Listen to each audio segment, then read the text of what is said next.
हाँ जी, दोस्तों क्या हाल है, क्या हाल है, क्या हाल है? I hope you are all doing really, really well दोस्तों। ये रिवीजन बहुत ही शानदार ब्यूटीफुल रिवीजन होने वाला है आपके एनआर टैक्सेशन का। प्लीज़ मेरी बात ध्यान से सुनना। अक्सर बच्चों को एनआर टैक्सेशन में वो कॉन्फिडेंस नहीं होता है, जो उनको होना चाहिए। तो मैं आपको ये रिवीजन वीडियो दे रहा हूँ, जहाँ पे मैंने अपने क्लास के पूरे नोट्स से रिवीजन करवाया है और ये क्लास का नोट्स भी आपको नीचे टेलीग्राम का लिंक मिलेगा, जहाँ पे आप टेलीग्राम में जाकर के इस नोट्स का प्रिंट आउट ले सकते हैं। दोस्तों, ये नोट्स जो है जब आप प्रिंट आउट लेंगे, तो आपका मुश्किल से 55 टू 60 पेजेज़ कुछ होगा और इतना ब्यूटीफुली रिटन नोट्स है कि आप लोगों को एनआर टैक्सेशन में जितना समझने की ज़रूरत है, वो इतना ही है। दोस्तों, ये फाइनेंस एक्ट 2025 के हिसाब से अपडेटेड है, यानी कि मई 26, सितंबर 26 और जैन 27 वाले बच्चों के लिए पूरा रिलेवेंट है। और आप जब इस पे टॉप अप करोगे सर, हमारा प्रैक्टिस बैच, जब हम शाम को इस पे एनआर टैक्सेशन का हम इस पे प्रैक्टिस बैच क्वेश्चन सॉल्व करेंगे, तब तुमको पूरा कॉन्फिडेंस आ जाएगा। तो ये रिविजन पूरा देखना ज़रूरी है और उसके बाद शाम को प्रैक्टिस बैच में मेरे साथ क्वेश्चन सॉल्व करना बहुत ज़रूरी है। तो एनआर टैक्सेशन जिससे आपको बहुत डर लगता है, वो डर पूरी तरीके से खत्म हो जाएगा। तो दोस्तों, ये रिविजन जो है बहुत अच्छे से एन्जॉय कीजिए, इसको खत्म कीजिए और मैं मिलता हूँ आपसे। चलो शुरू करते हैं। निकले। अब आ जाओ दोस्तों, प्लीज मेरे नोट्स में देखना। सर, एनआर टैक्सेशन में सबसे पहला पार्ट कौन सा आता है? रेसिडेंशियल स्टेटस का। रेसिडेंशियल स्टेटस के बारे में हम लोग बहुत डिटेल में पढ़ेंगे। सर, सबसे पहले आप ये समझना, रेसिडेंशियल स्टेटस जब हमको पढ़ना है तो उसके बारे में कहां पढ़ते हैं हम लोग? सेक्शन नंबर 6 में। सर, रेसिडेंशियल स्टेटस अब इंडिविजुअल का, फर्म, एओपी का और कंपनीज का सबका रेसिडेंशियल स्टेटस पढ़ेंगे। सबसे पहले इंडिविजुअल का शुरू करते हैं। सर, एक इंडिविजुअल रेसिडेंट कब कहलाता है, नॉन रेसिडेंट कब कहलाता है? सर, अगर एक इंडिविजुअल को रेसिडेंट कहना है तो आप या तो वो रेलेवेंट प्रीवियस ईयर में 182 डेज या उससे ज्यादा स्टे करता है रेलेवेंट प्रीवियस ईयर में, या फिर वो रेलेवेंट प्रीवियस ईयर में 60 डेज या उससे ज्यादा स्टे करता है पर उसके पहले 4 साल वो कम से कम 365 डेज या उससे ज्यादा स्टे करता है, तब जाके वो क्या बनेगा? रेसिडेंट। क्या कहा सर मैंने? या तो रेलेवेंट प्रीवियस ईयर में 182 डेज या उससे ज्यादा, या फिर रेलेवेंट प्रीवियस ईयर में 60 डेज या उससे ज्यादा है पर उसके पहले वाले 4 साल में 365 डेज या उससे ज्यादा स्टे करता है। पर दोस्तों, ये कंडीशन नंबर 1 है, ये कंडीशन नंबर 2 है। पर हमने बोला कंडीशन नंबर 2 जो है वो हम दो तरह के लोगों के लिए नहीं चेक करेंगे। पहला, अगर आप एक इंडियन सिटीजन हो जो इंडिया छोड़ करके जा रहे हो इस साल, किस पर्पस के लिए? As a crew member of an Indian ship, या फिर अगर आप इंडिया के बाहर एम्प्लॉयमेंट के लिए जा रहे हो। अगर आप इंडिया के बाहर एम्प्लॉयमेंट के लिए जा रहे हो तो फिर हम लोग आपके लिए सेकंड कंडीशन नहीं चेक करेंगे, सिर्फ पहला कंडीशन चेक करेंगे। पहले कंडीशन के दम पे तुम रेसिडेंट बनते हो तो वेरी गुड, वरना बच गए तुम, क्या बन जाओगे? Non resident. सर, किसके लिए ये exception? Indian citizen who leaves India. किसके लिए? इंडियन सिटीजन, हर किसी के लिए नहीं। Indian citizen who leaves India for as a crew member of the ship or for the purpose of employment outside India. Okay दोस्तों, दूसरी तरफ से कौन एक्सेप्शन में आता है? अगर आप एक इंडियन सिटीजन या पर्सन ऑफ इंडियन ओरिजिन हो जो इंडिया वापस आ रहा है। सर, अगर आप इंडियन सिटीजन या पर्सन ऑफ इंडियन ओरिजिन हो जो इंडिया वापस आ रहा है तो भी आपके लिए सेकंड कंडीशन एप्लीकेबल नहीं होगा। सर, एक इंडियन सिटीजन जो इंडिया के बाहर जॉब के लिए जा रहे हैं या बाहर इंडियन सिटीजन या पर्सन ऑफ इंडियन ओरिजिन जो वापस इंडिया आ रहा है, उनके लिए कंडीशन नंबर 2 एप्लीकेबल नहीं होगा। लेकिन हमारी थोड़ी सी लालच बढ़ गई और हमने क्या बोला, लेकिन अगर एक इंडियन सिटीजन या person of Indian origin India visit पे आ रहा है और उसका जो टोटल इनकम है ना, टोटल इनकम इंडिया से वो 15 लाख रुपए से ज्यादा है, इंडिया से टोटल इनकम अगर 15 लाख रुपए से ज्यादा है तो हम लोग उसको एकदम सेकंड कंडीशन से माफ नहीं करेंगे, उसके लिए सेकंड कंडीशन थोड़ा चेंज कर देंगे। तो इस बंदे के लिए सर रेसिडेंशियल स्टेटस क्या, रेसिडेंट कब कहलाएगा ये? अगर ये प्रीवियस ईयर में 182 डेज या उससे ज्यादा स्टे करते हैं, या फिर प्रीवियस ईयर में 120 डेज या उससे ज्यादा स्टे करता है और पिछले 4 साल में 365 डेज या उससे ज्यादा। मतलब आप समझो सर, जो 60 डेज का लिमिट था वो चेंज करके हमने इन लोगों के लिए क्या कर दिया? 120 डेज कर दिया, पर सेकंड कंडीशन अभी भी इन लोगों के लिए है। तो आप समझो सर, या तो मैं पिछले साल 182 डेज या उससे ज्यादा, या फिर मैं पिछले साल 60 डेज या उससे ज्यादा और उसके पहले के 4 साल में 365 डेज या उससे ज्यादा। पर सेकंड कंडीशन दो केस में एप्लीकेबल नहीं होगा। अगर इंडियन सिटीजन जॉब के लिए बाहर जा रहे हैं या क्रू मेंबर के लिए बाहर जा रहे हैं, या इंडियन सिटीजन या person of Indian origin India आ रहा है। लेकिन सर, अगर इंडियन सिटीजन या person of Indian origin India आ रहा है और उसकी टोटल इनकम जो है वो 15 लाख रुपए से ज्यादा है, तो हमने बोला यार ये सेम कंडीशन एप्लीकेबल होगा, बस 60 डेज की जगह कितना हो जाएगा? 120 डेज हो जाएगा। 60 डेज की जगह कितना हो जाएगा? 120 डेज हो जाएगा। क्या तुम मेरी बात सुन पा रहे हो? अरे यस और नो? Yes sir. अब मेरे को बताओ सर, डीम्ड रेसिडेंट नाम का एक कॉन्सेप्ट होता है। डीम्ड रेसिडेंट मतलब क्या? हम कहते हैं जो किसी और का नहीं वो अपना है। सर, ये इंडियन सिटीजन के लिए एप्लीकेबल होता है, ये पर्सन ऑफ इंडियन ओरिजिन के लिए एप्लीकेबल नहीं है। अगर एक इंडियन सिटीजन का बंदा है जो जिसकी टोटल इनकम इंडिया से 15 लाख रुपए से ज्यादा है और वो कहीं पे भी और टैक्स देने के लिए लायबल नहीं है, तो हम उसको अपना बना लेंगे और हम उसको रेसिडेंट ऑफ इंडिया मान लेंगे। यहां पे number of days for which he has stayed in India, उससे कोई फर्क नहीं पड़ता है। पर दोस्तों डीम्ड रेसिडेंट बनने के लिए मेरी बात ध्यान से सुनना, सर डीम्ड रेसिडेंट बन जाओगे ना तो आप हमेशा resident and not ordinary resident ही बनोगे, कभी भी आप ऑर्डिनरी रेसिडेंट नहीं बनोगे by the concept of deemed resident. उसके बाद दोस्तों मैंने क्या कहा, अब रेसिडेंट में सर रेसिडेंट तो बन गए, अब ऑर्डिनरी या नॉन ऑर्डिनरी कैसे पता चलेगा सर, नॉट ऑर्डिनरी कैसे पता चलेगा, मेरी बात ध्यान से सुनना सर। अगर पिछले 10 साल में आप 9 साल अगर नॉन रेसिडेंट हो तो आप क्या कहलाओगे, नॉट ऑर्डिनरी रेसिडेंट कहलाओगे। या पिछले 7 साल में आप 729 डेज या उससे कम इंडिया में रहे हो, मतलब आप मिला के 730 डेज भी नहीं रह सके, तो आपको क्या कहेंगे हम आपको कहेंगे नॉट ऑर्डिनरी रेसिडेंट, हम आपको बोलेंगे नॉट ऑर्डिनरी रेसिडेंट। तो दोनों में से कोई भी एक कंडीशन सर, 10 साल में या तो 9 साल रह लिए, 9 साल एनआर रहे, या फिर पिछले 7 साल में आप इंडिया में 730 डेज भी नहीं रहे, तो आप क्या कहलाओगे, नॉट ऑर्डिनरी रेसिडेंट। बट इन दोनों में से कोई भी दोनों ही कंडीशन मीट नहीं करते तुम, तो तुम क्या बन जाओगे, तुम बन जाओगे ऑर्डिनरी रेसिडेंट। पर याद रखना एक तो डीम्ड रेसिडेंट जो होता है वो हमेशा नॉट ऑर्डिनरी रेसिडेंट होता है, और दूसरा ये जो इंडियन सिटीजन है ना जिसको जबरदस्ती हमने अपना रेसिडेंट बनाने की कोशिश करी, ये भी क्या रहेगा, हमेशा नॉट ऑर्डिनरी रेसिडेंट ही रहेगा। तो इस तरीके से हमने समझा रेसिडेंट कौन बनता है। उसके अलावा जो रेसिडेंट नहीं बन पाया वो नॉन रेसिडेंट हो गया। नॉन रेसिडेंट मतलब क्या सर, या तो प्रीवियस ईयर में आप 182 डेज से कम स्टे करते हो, और साथ में प्रीवियस ईयर में 60 दिन से कम स्टे करते हो, और 4 साल में 365 डेज भी स्टे नहीं कर पाते, मतलब कंडीशन 1 भी सेटिस्फाई नहीं करते, कंडीशन 2 भी सेटिस्फाई नहीं करते, तो तुम क्या बन जाओगे, नॉट रेसिडेंट बन जाओगे, नॉन रेसिडेंट बन जाओगे। अरे समझला का है, अरे समझला का है, डिड यू अंडरस्टैंड दोस्तों, डिड यू अंडरस्टैंड। ये क्या हो गया राजा, ये बेसिक आपके रेसिडेंशियल स्टेटस का डेफिनेशन हो गया। अब रेसिडेंशियल स्टेटस किसका हुआ, इंडिविजुअल का। अब मेरे को बताओ सर, इंडिविजुअल का तो समझ आ गया, पर यहां पे कुछ बातें याद रखना जो क्वेश्चन में अगर आएगा तो आपको कंफ्यूज करेगा। सर आप जब number of days in India count करते हो तब डेट ऑफ अराइवल और डेट ऑफ डिपार्चर, ये दोनों को आप स्टे इन इंडिया में इंक्लूड करोगे, इंडिया में स्टे में इंक्लूड करोगे, जिस दिन आया और जिस दिन गया दोनों इंडिया में रहा माना जाएगा। लेकिन जब हम क्रू मेंबर्स की बात कर रहे हैं, जो क्रू मेंबर्स की बात कर रहे हैं जो इंडिया के बाहर जा रहे हैं वोयाज में, एलिजिबल वोयाज में, तो भैया उनका एक कंटिन्यूअस डिस्चार्ज सर्टिफिकेट बनता है।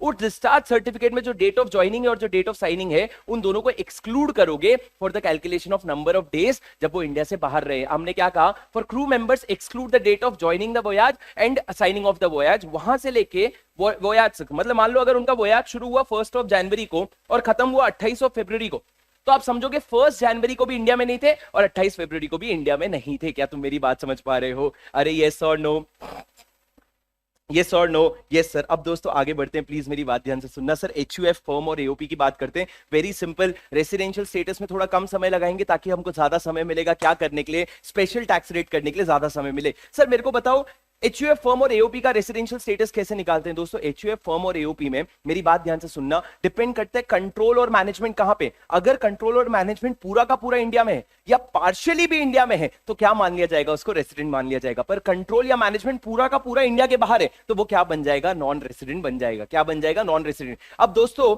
एचयूएफ और एओपी में तो further ordinary resident, sorry firm और एओपी में तो ऑर्डिनरी रेसिडेंट और नॉट ऑर्डिनरी रेसिडेंट का कॉन्सेप्ट नहीं होता। पर सर आपके एचयूएफ में आप देखो फर्दर ऑर्डिनरी रेसिडेंट और नॉट ऑर्डिनरी रेसिडेंट का कॉन्सेप्ट होता है। अब एचयूएफ सर रेसिडेंट है तो ऑर्डिनरी है कि नॉट ऑर्डिनरी है कैसे पता चलेगा? It will be decided on the basis of residential status of the कर्ता ऑफ द एचयूएफ। कर्ता के बेसिस पे डिसाइड होगा कि फर्म का क्या रेसिडेंशियल, एचयूएफ का क्या रेसिडेंशियल स्टेटस है। पर ये प्रोविजन फर्म के लिए और एओपी के लिए एप्लीकेबल नहीं है। फर्म और एओपी जो है या तो सिर्फ रेसिडेंट होते हैं या नॉन रेसिडेंट, फर्दर ब्रेकअप जो है वो नहीं होता है, फर्दर ब्रेकअप जो है वो नहीं होता है। मैं रिक्वेस्ट करूंगा अगर आप लिख नहीं रहे हैं तो आप लोग मेरे साथ साथ चैट में पार्टिसिपेट करें, यानी कि आप भी चैट में बताएं ताकि आंसर आपको भी रिटेन होता चले और आपका भी फोकस बने रहे। आपका फोकस बनाना, आज के जमाने में focus banana is the biggest challenge, तो आप भी थोड़ी सी मेहनत करो मेरे साथ फोकस बनाने में। कब ये चैप्टर खत्म हो जाएगा आपको पता भी नहीं चलेगा। अब दोस्तों आ जाते हैं अगले इंपॉर्टेंट कॉन्सेप्ट में, कंपनी के रेसिडेंशियल स्टेटस पे। क्या मुझे बताओगे कंपनी का रेसिडेंशियल स्टेटस कैसे डिसाइड होता है? तो हमने बोला कंपनी रेसिडेंट कहलाती है अगर वो एक इंडियन कंपनी है, इंडियन कंपनी मतलब it is registered in the Indian companies act, और दूसरा या फिर अगर उसका प्लेस ऑफ इफेक्टिव मैनेजमेंट जो है वो इंडिया में है। नहीं तो सेकंड चीज आप क्या चेक करोगे, पोएम चेक करोगे। अब दोस्तों पोएम मतलब क्या, place of effective management means the place where the key management and commercial decisions are made। कौन से दो कीवर्ड लिखोगे सर, की management and commercial decisions are made. Sir ये पोएम चेक करोगे आप, लेकिन लेकिन एक बात बताऊं क्या, किसी कंपनी का अगर टर्नओवर या ग्रॉस रिसीट जो है वो 50 करोड़ या उससे कम है ना, तो पोयम चेक करके उसको रेसिडेंट बनाने की जरूरत नहीं है। अगर टर्नओवर या ग्रॉस रिसीट जो है वो 50 करोड़ या उससे कम है, तो पोयम का कॉन्सेप्ट जो है उसकी चेक करने की जरूरत नहीं है। अब सर पोयम जो है, मेरी बात ध्यान से सुनना, पोयम अगर इंडिया में निकला तो मोस्टली हम क्या बोलेंगे, रेसिडेंट है। पोयम इंडिया के बाहर है तो हम बोलेंगे नॉन रेसिडेंट है। पर सर पोयम कैसे डिसाइड होता है? पोयम डिसाइड करने के लिए आपको निकालना पड़ता है क्या उनका एक्टिव बिजनेस आउटसाइड इंडिया है, क्या उनका एक्टिव बिजनेस आउटसाइड इंडिया है। Sir active business outside India कब माना जाएगा? अगर 4 कंडीशन सेटिस्फाई होते हैं। प्लीज मेरी बात ध्यान से सुनना सर, इसी में क्वेश्चन बैंक में क्वेश्चन है, एक बार सुन लोगे तो ये नोट से सारे पॉइंट्स कवर हो जाएंगे। सबसे पहला sir, active business outside India मतलब क्या?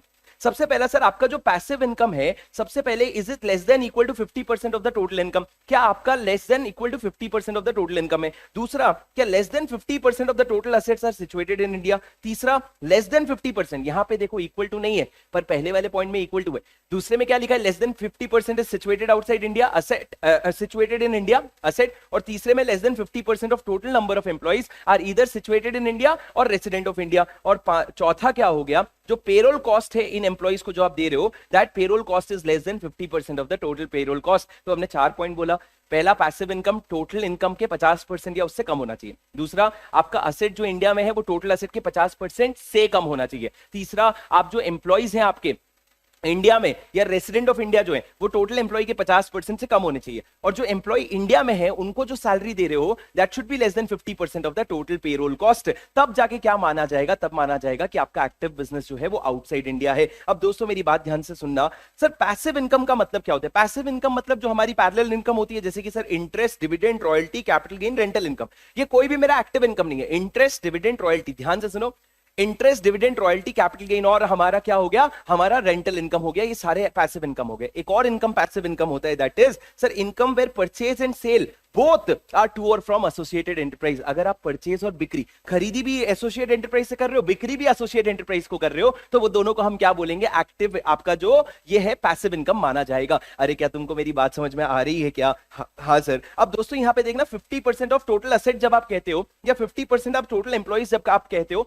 तो आप कौन से दिन का एम्प्लॉइज लोगे? तो आप अपने साल के शुरू और आखिरी का एवरेज लोगे, स्टार्ट और एंड का एवरेज लोगे। अगर प्रैक्टिकल क्वेश्चन आया तो ये आपकी हेल्प करेगा। और दोस्तों और तो और, जब आप पेरोल कॉस्ट निकालते हो ना, उसमें सैलरी, वेजेस, बोनस, पेंशन सब कुछ ऐड करके आप अपना पेरोल कॉस्ट निकालोगे, तब जाके आपको सही परसेंटेज जो है वो कैलकुलेशन में आएगा। क्या तुम मेरी बात समझ पा रहे हो दोस्तों? अरे are you getting my point? तो अगर एक्टिव बिजनेस आउटसाइड इंडिया कब माना जाएगा? अगर ये चारों कंडीशन सेटिस्फाई होता है। अब दोस्तों अगर एक्टिव बिजनेस आउटसाइड इंडिया नहीं है, मतलब एक्टिव बिजनेस इन इंडिया है, तो भैया उस केस में आपको देखना पड़ेगा कि की मैनेजरल पर्सन कौन है, और उस केस में आपको देखना पड़ेगा कहां से की डिसीजन हो रहा है। अगर डिसीजन भी यहां से हो रहा है और एक्टिव बिजनेस भी इन इंडिया है, तो फिर आप क्या मान लोगे? तो आप मान लोगे भैया आप इंडिया का रेसिडेंट है। तो आप क्या मान लोगे? रेसिडेंट है। लेकिन सर सिंपल अगर मैं बोलूं, एक्टिव बिजनेस आउटसाइड इंडिया है, और सर आप देखोगे मैनेजमेंट भी कहां पे हो रहा है, पूरा बोर्ड मीटिंग भी बाहर हो रहा है, तो हम क्या बोलेंगे? Poem is outside India and hence आप क्या बन जाओगे? Non resident. तो एक्टिव बिजनेस भी आउटसाइड इंडिया है, मैनेजमेंट और डिसीजन भी आउटसाइड इंडिया है, तो क्या बन गए? एनआर, क्योंकि पोयम आपका आउटसाइड इंडिया हो गया। पर अगर एक्टिव बिजनेस इन इंडिया है, मैनेजमेंट भी इंडिया में है, तो आप क्या बन जाओगे? रेसिडेंट। क्या हो जाएगा? पोयम आपका इन इंडिया हो जाएगा। अब दोस्तों जब आप पोयम चेक करते हो ना, कुछ और चीजें चेक करना, जैसे कि बोर्ड मीटिंग या एग्जीक्यूटिव कमेटी की मीटिंग कहां पे होती है, बोर्ड मीटिंग का लोकेशन क्या है, दूसरा आपके हेड ऑफिस का लोकेशन क्या है, तीसरा डायरेक्टर्स का रेसिडेंस कहां पे, चौथा शेयर होल्डर्स कहां पे डिसीजन लेते हैं, वो पूरी तरीके से इररिलेवेंट है, क्योंकि शेयर होल्डर सारे फालतू डिसीजन लेते हैं। शेयर होल्डर सारे ना वो फालतू के डिसीजन लेते हैं, बड़े बड़े डिसीजन नहीं लेते। तो आप समझो place where the decision is made by the share holder is absolutely irrelevant for deciding the POEM of a company. और दोस्तों लाइजन ऑफिस, जब भी तुमको ये वर्ड दिखेगा तो 2 शब्द मेरे लिए लिख के आ जाना। Wherever you see the word liaisoning office, आप लिख देना it is only preparatory and auxiliary in nature. It is only preparatory and auxiliary in nature and not relevant for determining the poem. ये poem निकालने के लिए relevant नहीं है। लेकिन एक बात सबसे बड़ी याद रखना सर, अगर मेरा टर्नओवर या मेरा ग्रॉस रिसीट जो है 50 करोड़ या उससे कम है, तो मेरा पोएम टेस्टिंग भी नहीं होगा, मेरे पीछे भी नहीं पड़ोगे, चाहे मैं रेसिडेंट हूं या चाहे नॉन रेसिडेंट हूं, तुमको घंटा फर्क इससे नहीं पड़ेगा। क्या तुम मेरी बात सुन पा रहे हो? Are you listening to me? बोलो येस और नो। Yes sir. ये क्या हो गया राजा? ये मेरा पूरा पोएम का कॉन्सेप्ट हो गया। अब दोस्तों पोएम के कॉन्सेप्ट के बाद जब आप पूरा पोएम समझते हो तो एक सवाल आता है सर, मान लो एक पोयम का कॉन्सेप्ट आया, मान लो इस साल फॉर एग्जांपल, अब सर इस साल पोयम का कॉन्सेप्ट आया, पिछले साल तक तो मैं नॉन रेसिडेंट था, इस साल अचानक से पोयम के कॉन्सेप्ट की वजह से मान लो तुमने बोल दिया कि टेस्ला जो है वो रेसिडेंट हो गया, टेस्ला जो है वो रेसिडेंट हो गया, तो अब ट्रांजिशन प्रोविजन कैसे एप्लीकेबल होगा सर? मेरे लॉसेस का क्या होगा, मेरे डेप्रिसिएशन का क्या होगा, मेरे को क्या नया बुक्स ऑफ अकाउंट्स बनाना पड़ेगा? तो वो सबका जवाब मेरे पास यहाँ पे है सर, यहाँ पे एक सेक्शन है 115JH। क्या सेक्शन है? 115JH, जो ट्रांजिशन की बात करते हैं। दोस्तों जब भी एक फॉरेन कंपनी जो है वो रेसिडेंट बन जाती है पहली बार, तो उसका ओपनिंग डब्ल्यूडीवी क्या होगा असेट का? तो दोस्तों डिपेंड करते हैं आप कौन से कंट्री में थे, यूएस में थे, तो मान लो सर मेरे को बताओ यूएस में तुम्हारे ऊपर वहां पे टैक्स लगता था क्या?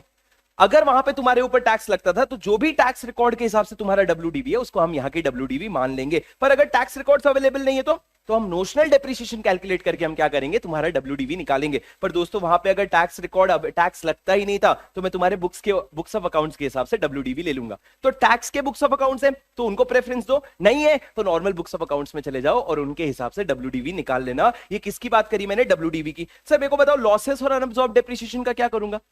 क्योंकि सर मेरे को पता है पीजीबीपी का लॉस सिर्फ 8 साल कैरी फॉरवर्ड होगा, मेरे को पता है पीजीबीपी का लॉस सिर्फ 8 साल कैरी फॉरवर्ड होगा। तो आप क्या करोगे सर, वहां के जो लॉसेस है ना उनको ईयर वाइज निकालोगे कि ईयर वाइज क्या लॉसेस है वो निकालोगे और ईयर वाइज लॉसेस को रिमेनिंग पीरियड के लिए कैरी फॉरवर्ड करोगे इंडिया में। तो दोस्तों देखो, अगर आपका बाहर फॉरेन जुरिस्डिक्शन में टैक्स लगता है तो तुम ब्रॉड फॉरवर्ड लॉस और अनअब्सॉर्ब्ड डेप्रिसिएशन ईयर वाइज निकालो और फिर उसको रिमेनिंग पीरियड के लिए कैरी फॉरवर्ड करो। लेकिन अगर वहां पे टैक्स नहीं लगता है तो बुक्स ऑफ अकाउंट्स के हिसाब से निकालो ईयर वाइज और उसको रिमेनिंग पीरियड के लिए कैरी फॉरवर्ड करोगे। ये ब्रॉड फॉरवर्ड लॉसेस का हो गया और अनअब्सॉर्ब्ड डेप्रिसिएशन का हो गया। सर अनअब्सॉर्ब्ड डेप्रिसिएशन तो वैसे भी पूरे साल कैरी फॉरवर्ड होता है, कोई प्रॉब्लम नहीं है। पर सर मैं क्या वहां बाहर के सारे लॉस को इंडिया में सेट ऑफ कर दूंगा क्या? नहीं सर, जो फॉरेन इनकम इंडिया में टैक्स हो रही है ना उसी से रिलेटेड अगर कोई लॉसेस है तो उसको आप सेट ऑफ करोगे, पूरे लॉस को आप सेट ऑफ नहीं करोगे। अगर कोई फॉरेन इनकम इंडिया में टैक्सेबल हो रही है उसी से रिलेटेड लॉसेस को सेट ऑफ करोगे, इतनी बात ध्यान रखना। और एक लास्ट पॉइंट सर, मेरी बात ध्यान से सुन लेना सर, बुक्स ऑफ अकाउंट्स कब का बनाऊं?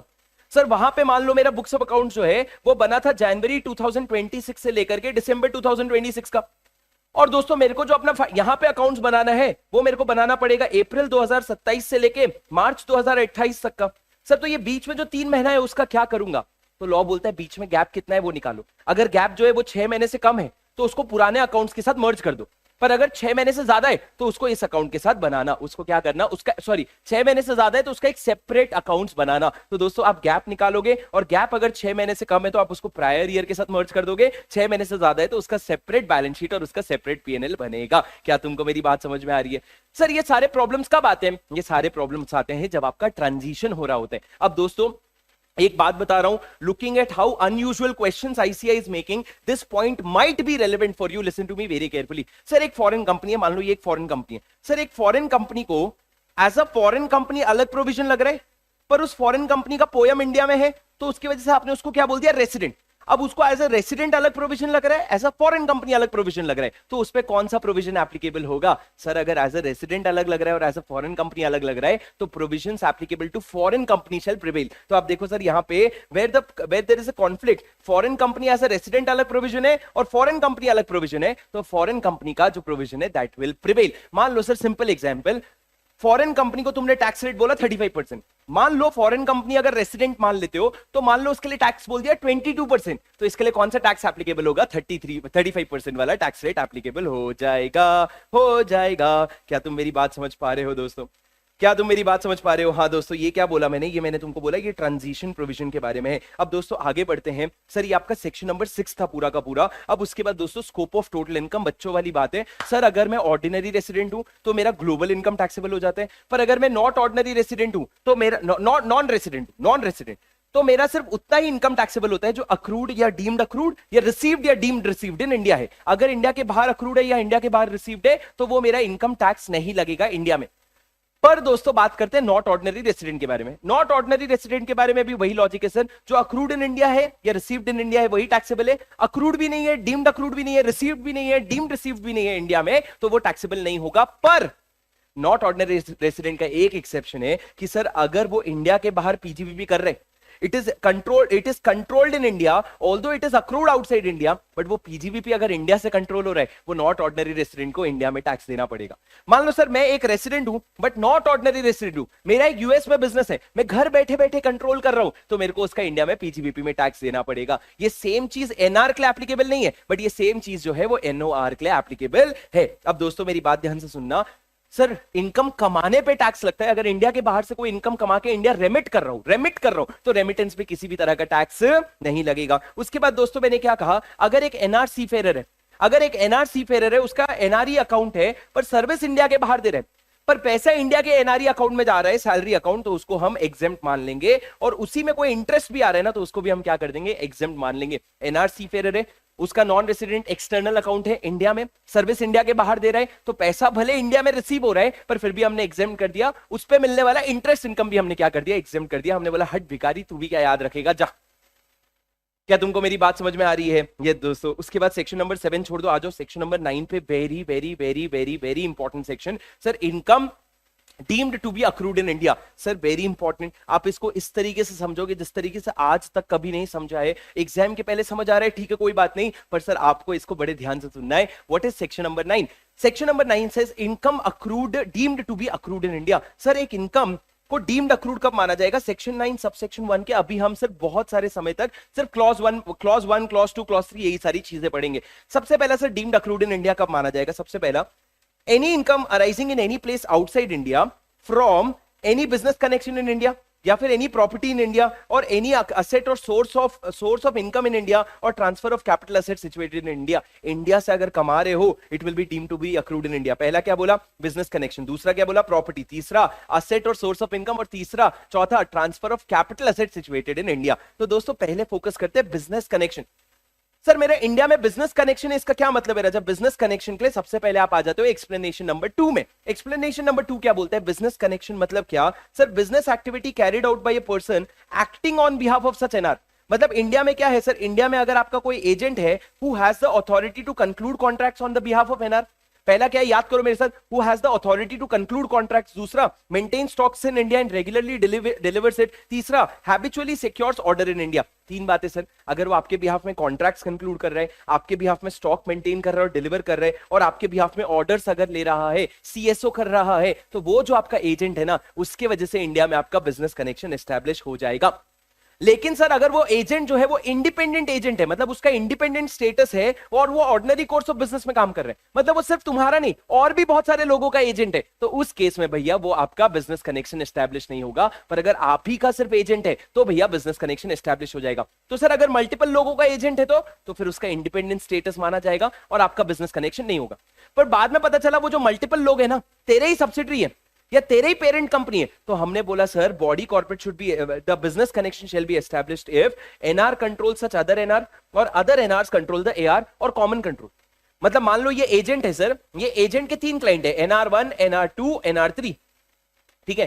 क्या अलग अलग क्लाइंट्स है? हाँ। क्या तुम बोलोगे independent status in ordinary course of business है? हाँ। तो उस हिसाब से तो आप किसी भी एनआर के एजेंट नहीं हुए। लेकिन दोस्तों बाद में पता चला एनआर1 जो है एनआर2 और एनआर3 दोनों को कंट्रोल करता है, तो भैया या फिर कोई भी किसी को कंट्रोल करता है या फिर कॉमन कंट्रोल है, तो सर इनको एक ही ग्रुप, एक ही थाली के चट्टे बट्टे माना जाएगा और माना जाएगा ये एजेंट जो है ये बिक गया है एजेंट, और इसको क्या एस्टैब्लिश कर देंगे? बिजनेस कनेक्शन एस्टैब्लिश कर देंगे। बिजनेस कनेक्शन से क्या होगा? इनसे जो भी पैसा कमा रहे हो it will be deemed to be accrued in India. Deemed to be accrued in India मतलब फिर तुम चाहे रेसिडेंट हो नॉन रेसिडेंट हो, घंटा फर्क नहीं पड़ता, तुमको क्या देना पड़ेगा? तुमको टैक्स देना पड़ेगा। अरे समझला का है, अरे समझला का है। हाँ sir, sir business connection establish करने का एक और तरीका है, अगर आपका सिग्निफिकेंट इकोनॉमिक प्रेजेंस है, अगर आपका सिग्निफिकेंट इकोनॉमिक प्रेजेंस है तो भी बिजनेस कनेक्शन एस्टैब्लिश हो जाता है। अब सर सिग्निफिकेंट इकोनॉमिक प्रेजेंस मतलब क्या दोस्तों? अगर आप कोई ट्रांजैक्शन कर रहे हो which is carried out by an NR in India exceeding 2 crore रुपए इन एग्रीगेट, अगर वो ट्रांजैक्शन साल भर में 2 करोड़ या उससे ज्यादा हो रहा है, या फिर सर अगर आप साल भर में 3 लाख यूजर्स या उनसे ज्यादा एंगेज करते हो, या तो आप साल भर में 2 करोड़ से ज्यादा का ट्रांजैक्शन करते हो या फिर आप 3 लाख या 3 लाख से ज्यादा यूजर से एंगेज करते हो, तो उसको क्या मान लिया जाएगा? Significant economic presence. Significant economic presence मान लिया जाएगा। फिर चाहे सर आपका अग्रीमेंट जो है वो इंडिया में हुआ हो या ना हुआ हो, सर एनआर का रेसिडेंस या प्लेस ऑफ बिजनेस इंडिया में हो या ना हो, और तीसरा सर चाहे एनआर सर्विस जो है वो इंडिया में रेंडर कर रहा हो या ना कर रहा हो, इससे फर्क नहीं पड़ेगा सर। तो significant economic presence does not depend on whether the agreement is in India, whether the non resident is resident और हैज अ रेसिडेंस और place of business in India, and whether the service is rendered in India और not, उससे कोई फर्क नहीं पड़ेगा। आपका significant economic presence establish हो गया, और जो वो एस्टैब्लिश हो गया तो बिजनेस कनेक्शन इंडिया में एस्टैब्लिश हो जाएगा। पर दोस्तों जब हम सिग्निफिकेंट इकोनॉमिक प्रेजेंस की बात करते हैं ना, तो एक बात ध्यान रखना, इंडिया में अगर आके परचेज करते हो आप सिर्फ for the purpose of export, अगर आप इंडिया में आके कुछ सामान परचेज करते हो just for the purpose of exporting it outside India, तो उसको सिग्निफिकेंट इकोनॉमिक प्रेजेंस नहीं मानेंगे, उससे बिजनेस कनेक्शन एस्टैब्लिश नहीं होता है। क्या तुमको मेरी बात समझ में आई दोस्तों? अरे बोलो यस और नो। लेकिन 5 ऐसा केसेस है जहां पे हम बिजनेस कनेक्शन नहीं मानेंगे। 5 ऐसा केस है जहां पे हम बिजनेस कनेक्शन नहीं मानेंगे। पहला, सर अगर आपका पूरा का पूरा ऑपरेशन इंडिया में नहीं है, अगर मान लो आपके पूरे ऑपरेशन का सिर्फ 10% इंडिया में है, तो हम 10% बिजनेस कनेक्शन मानेंगे, पूरा बिजनेस कनेक्शन नहीं मानेंगे। पहला एक्सेप्शन क्या हो गया? Where all the operations are not connected to India. दूसरा दोस्तों मेरी बात ध्यान से सुनना, दूसरा पॉइंट एनआर के बारे में, तीसरा पॉइंट एनआर के बारे में, चौथा पॉइंट भी एनआर के बारे में है। दूसरा, तीसरा, चौथा, प्लीज मेरी बात ध्यान से सुनना। सर अगर एनआर क्या कर रहे हैं, एनआर इंडिया में आके गुड्स परचेज कर रहे हैं for the purpose of export, तो उसको भी बिजनेस कनेक्शन नहीं मानेंगे। ना तो डायरेक्टली बिजनेस कनेक्शन मानेंगे, ना ही उसको सिग्निफिकेंट इकोनॉमिक प्रेजेंस मानेंगे, कुछ भी नहीं मानेंगे अगर एनआर आके इंडिया में परचेज कर रहे हैं just for the purpose of export. तीसरा क्या हो गया, अगर एक एनआर न्यूज एजेंसी है या न्यूज़पेपर या मैगजीन वाले हैं, वो इंडिया आके न्यूज कलेक्ट करते हैं और उसको इंडिया के बाहर ट्रांसमिट कर देते हैं, इंडिया आके न्यूज कलेक्ट करके ट्रांसमिट कर देते हैं, तो हम उसको अक्रूड इन इंडिया नहीं मानेंगे सर। सिमिलरली सर अगर एनआर जो है वो सिनेमा फिल्म्स करते हैं शूट इंडिया में, और इंडिया में शूट करने के बाद इंडिया के बाहर ले जाकर के उसको शो करते हैं, उसको भी हम डीम्ड अक्रूड इन इंडिया नहीं मानेंगे। और last and very important point sir, अगर एक फॉरेन कंपनी है जिसका बिजनेस क्या है पता है, foreign company which is in the business of mining of diamond, क्या करते हैं, डायमंड की माइनिंग करते हैं। मैं ऐसा एक्शन कर रहा हूं जैसे कुएं से पानी निकाल रहे हैं, सॉरी सर, क्या करते हैं वो लोग, डायमंड की माइनिंग करते हैं। एंड द एक्टिविटी, क्या एक्टिविटी है सर उनकी, वो एक्टिविटी क्या कर रहे हैं, display of uncut diamonds in special zone notified by the CG. India में आके कुछ अनकट डायमंड्स अगर डिस्प्ले कर रहे हैं, तो दोस्तों आप समझो अगर फॉरेन कंपनी है, यहां पे एनआर लिखा हुआ नहीं है, ये प्रोविजन किसके लिए सर, फॉरेन कंपनी के लिए, वो इंडिया आके किसी स्पेसिफाइड जोन में आकर के अगर अनकट डायमंड डिस्प्ले कर रहे हैं, सर कहां पे डिस्प्ले करते हैं, एक है सूरत डायमंड बोर्ड्स और एक है भारत डायमंड बोर्ड्स मुंबई, वहां पे अगर आके डिस्प्ले करते हैं तो उसके वजह से कोई बिजनेस कनेक्शन एस्टैब्लिश नहीं होता है। क्या तुम मेरी बात समझ पा रहे हो? सर तो मैंने बिजनेस कनेक्शन के लिए मैंने क्या बोला, इधर देखो मेरी तरफ, इधर देखो सर, बिजनेस कनेक्शन कैसे एस्टैब्लिश होता है, अगर कोई एजेंट है तो जो तुम्हारे बिहाफ में कॉन्ट्रैक्ट करता है या तुम्हारे बिहाफ में जो है स्टॉक मेंटेन करता है और रेगुलरली डिलीवर करता है या तुम्हारे लिए ऑर्डर सिक्योर करता है, तो तुम्हारा बिजनेस कनेक्शन एस्टैब्लिश हो जाता है। लेकिन अगर वो एजेंट का इंडिपेंडेंट स्टेटस है ऑर्डिनरी कोर्स ऑफ बिजनेस में, तो बिजनेस कनेक्शन नहीं होगा। लेकिन अगर जो जो उसके क्लाइंट्स है ना, वो एक एनआर दूसरे एनआर को ट्रांसफर करते हैं, कंट्रोल करते हैं, या उनका कॉमन कंट्रोल है, तो आपका बिजनेस कनेक्शन एस्टैब्लिश हो जाएगा। पर दोस्तों बिजनेस कनेक्शन एक और तरीके से एस्टैब्लिश होता है, which is significant economic presence. Sir significant economic presence कैसे होता है, अगर आप 2 करोड़ से ज्यादा का ट्रांजैक्शन कर रहे हो या फिर अगर 3 लाख या उससे ज्यादा यूजर्स के साथ एंगेज कर रहे हो, चाहे फिर अग्रीमेंट हुआ हो या ना हुआ हो, एनआर का इंडिया में रेसिडेंस हो या ना हो, इस तरह से, और अगर सर्विस इंडिया में रेंडर कर रहे हो कि नहीं कर रहे हो, उससे कोई घंटा फर्क नहीं पड़ता। पर दोस्तों याद रखना, अगर आप परचेज कर रहे हो goods for the purpose of transport तो एक्सपोर्ट, तो उसको सिग्निफिकेंट इकोनॉमिक प्रेजेंस भी नहीं मानेंगे और उसको बिजनेस कनेक्शन भी नहीं मानेंगे। इतना सा तुम मेरे से रख लो। उसके बाद दोस्तों मैंने तुम लोगों से क्या कहा, मैंने 5 पॉइंट तुम लोगों से कहा, 5 पॉइंट में बिजनेस कनेक्शन एस्टैब्लिश नहीं होता है सर। कौन से 5 पॉइंट मैंने कहा? पहला, अगर सारा ऑपरेशन इंडिया में नहीं है तो जितना प्रोपोर्शनेट ऑपरेशन इंडिया में है उतना ही बिजनेस कनेक्शन मानेंगे। दूसरा, अगर एनआर जो है क्या करता है, परचेज करता है फॉर एक्सपोर्ट, उसको बिजनेस कनेक्शन नहीं मानेंगे। तीसरा मैंने क्या कहा, एनआर न्यूज एजेंसी है, इंडिया के न्यूज कलेक्ट करके ट्रांसमिट करता है, उसको भी बिजनेस कनेक्शन नहीं मानेंगे। चौथा, एनआर अगर सिनेमा फिल्म, सिनेमैटोग्राफिक फिल्म्स वगैरह बनाता है और उसको ट्रांसमिट करता है, sorry not accrued in India. और पांचवा, अगर एक फॉरेन कंपनी है which is in the business of mining of diamond और वो इंडिया में आके अनकट डायमंड्स को डिस्प्ले करते हैं in special zone notified by the CG, मेरे साथ साथ याद कर लो राजा, बाकी दोबारा फिर से देखने का मौका नहीं मिलेगा शायद। ये सब तो बेसिक प्रोविजन है। तो दोस्तों मैंने क्या कहा, सूरत डायमंड बोर्सेस में, भारत डायमंड बोर्सेस में अगर वो जाके डिस्प्ले कर रहे हैं तो उसको अक्रूड इन इंडिया नहीं मानेंगे, उसको अक्रूड इन इंडिया नहीं मानेंगे। अरे क्या तुम मेरी बात सुन पा रहे हो? हाँ सर, कमिंग बैक सर, मैंने क्या कहा, डीम्ड अक्रूड इन इंडिया मतलब सबसे पहला क्या था, आपका बिजनेस कनेक्शन इंडिया में होना चाहिए, या अगर आप प्रॉपर्टी, कोई भी प्रॉपर्टी जो है वो इंडिया में है, या तीसरा सर आपका अगर कोई सोर्स ऑफ इनकम इंडिया में है, और चौथा दोस्तों क्या कहा मैंने सर, अगर आप कोई भी ट्रांसफर करते हो किसी भी capital asset which is situated in India. अब दोस्तों आ जाओ चौथे पॉइंट पे, capital asset situated in India. यहां पे सर हम लोग वोडाफोन वाला केस लेकर के आ जाएंगे। प्रॉपर्टी इन इंडिया तो बहुत सिंपल है, asset or source of income in India तो बहुत सिंपल है। What do you mean by capital asset in India? Sir उसके लिए हम आ जाते हैं एक्सप्लेनेशन नंबर 5 पे। इस पे भयंकर वाला क्वेश्चन है, हाथ के हाथ क्वेश्चन करवाऊंगा, मेरी बात ध्यान से सुनना। एक्चुअली लास्ट पे क्वेश्चन करवा लूंगा, मेरी बात ध्यान से सुनना। Sir capital asset situated in India, दोस्तों capital asset being share of a company incorporated outside India which derives its value significantly from asset located in India shall be deemed to be situated in India। क्या बोला sir? अगर एक बाहर की company है, बाहर की कंपनी का शेयर जो है वो सिग्निफिकेंटली अपना वैल्यू डिराइव करता है from asset situated in India, then it shall be deemed to be situated in India। Sir आप मेरी बात समझ पा रहे हो? कीवर्ड्स क्या है? Which derives its value significantly from asset located in India। अब दोस्तों मेरी बात ध्यान से सुनना। सर अगर एक कंपनी है, मान लो मैं आपके लिए एक एग्जांपल लेता हूं, टेस्ला आईएनसी, ठीक है। टेस्ला आईएनसी जो है अपने शेयर्स का वैल्यू किससे डिराइव करती है? टाटा मोटर से। तो टाटा मोटर्स से वो अपने शेयर्स का वैल्यू डिराइव कर रही है, तो जो टेस्ला का शेयर्स है ना, उसको भी क्या मान लिया जाएगा? Capital asset situated in India. उसको भी क्या मान लिया जाएगा? Capital asset situated in India. तो ये शेयर्स बेचोगे ना, टेस्ला के शेयर्स, अगर टेस्ला के शेयर्स बेचोगे तो क्या मान लिया जाएगा? आपने इंडिया का कैपिटल एसेट बेचा है तो आपका अक्रूड इन इंडिया मान लिया जाएगा। पर सर ये सिर्फ शेयर्स के ट्रांसफर पे लगेगा। अब टेस्ला के शेयर्स ने मान लो डिविडेंड अगर दिया, अगर डिविडेंड दिया ना, तो फिर उसको क्या नहीं मानेंगे? उसको capital asset situated in India नहीं मानेंगे। Dividend declared by such company shall not be deemed to be accrued in India, उसको deemed to be accrued in India नहीं मानेंगे। अब सर सवाल ये है, derives its value significantly from asset located in India का क्या मतलब है? derives its value significantly from asset located in India का मतलब ये है, मतलब इफ सर अगर आपके इंडियन असेट्स की जो वैल्यू है वो 10 करोड़ से ज्यादा है, यहां पे जब मैं वैल्यू कहता हूं तो वैल्यू से मेरा मतलब है fair market value. Sir Indian assets की आपकी वैल्यू 10 करोड़ से ज्यादा है एंड सच असेट्स, मतलब जो इंडियन असेट्स है, are more than equal to 50% of the total asset. आपके टोटल असेट की फेयर मार्केट वैल्यू के 50% से ज्यादा अगर इंडिया का असेट है, मतलब उनकी वैल्यू 10 करोड़ से ज्यादा होनी चाहिए और टोटल असेट्स में 50% या उससे ज्यादा होनी चाहिए, तो माना जाएगा significantly derives its value from India. Sir ये कौन से दिन पे चेक करोगे? As on specified date. As on specified date. Sir specified date क्या होगा? सर स्पेसिफाइड डेट क्या होगा? ध्यान से सुनना। जिस दिन ट्रांसफर हुआ है, जिस दिन ट्रांसफर हुआ है उसके पिछले अकाउंटिंग ईयर का लास्ट डेट। जिस दिन ट्रांसफर हुआ है उसके पिछले अकाउंटिंग ईयर का लास्ट डेट। मान लो अगर मेरा अकाउंटिंग ईयर खत्म होता है मार्च में, तो पिछले साल का 31 मार्च, और मान लो अकाउंटिंग ईयर खत्म होता है दिसंबर में, तो पिछले साल का 31 दिसंबर जो होगा वो मेरा क्या होगा? Specified date. तो सर मान लो अगर मैंने ट्रांजैक्शन कब किया? ट्रांजैक्शन किया मान लो 14 जून को।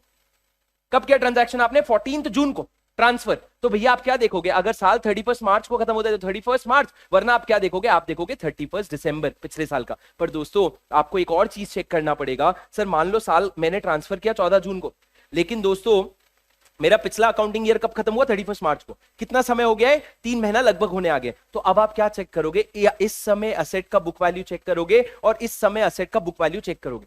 अगर बुक वैल्यू ऑफ असेट जो है वो 15% से ज्यादा अगर बढ़ चुका है, बुक वैल्यू अगर 15%, फेयर मार्केट वैल्यू नहीं, मैं बोल रहा हूं बुक वैल्यू अगर 15% से ज्यादा बढ़ चुका है ना, तो फिर भैया तुम 14 जून का क्या देख लेना? 14 जून को अपना स्पेसिफाइड डेट मान लेना। तो मैंने किसकी लड़ाई हो रही है सर? यहां पे स्पेसिफाइड डेट निकालने की। स्पेसिफाइड डेट वाला कौन सा दिन सर? मतलब end of accounting year preceding the date of transfer.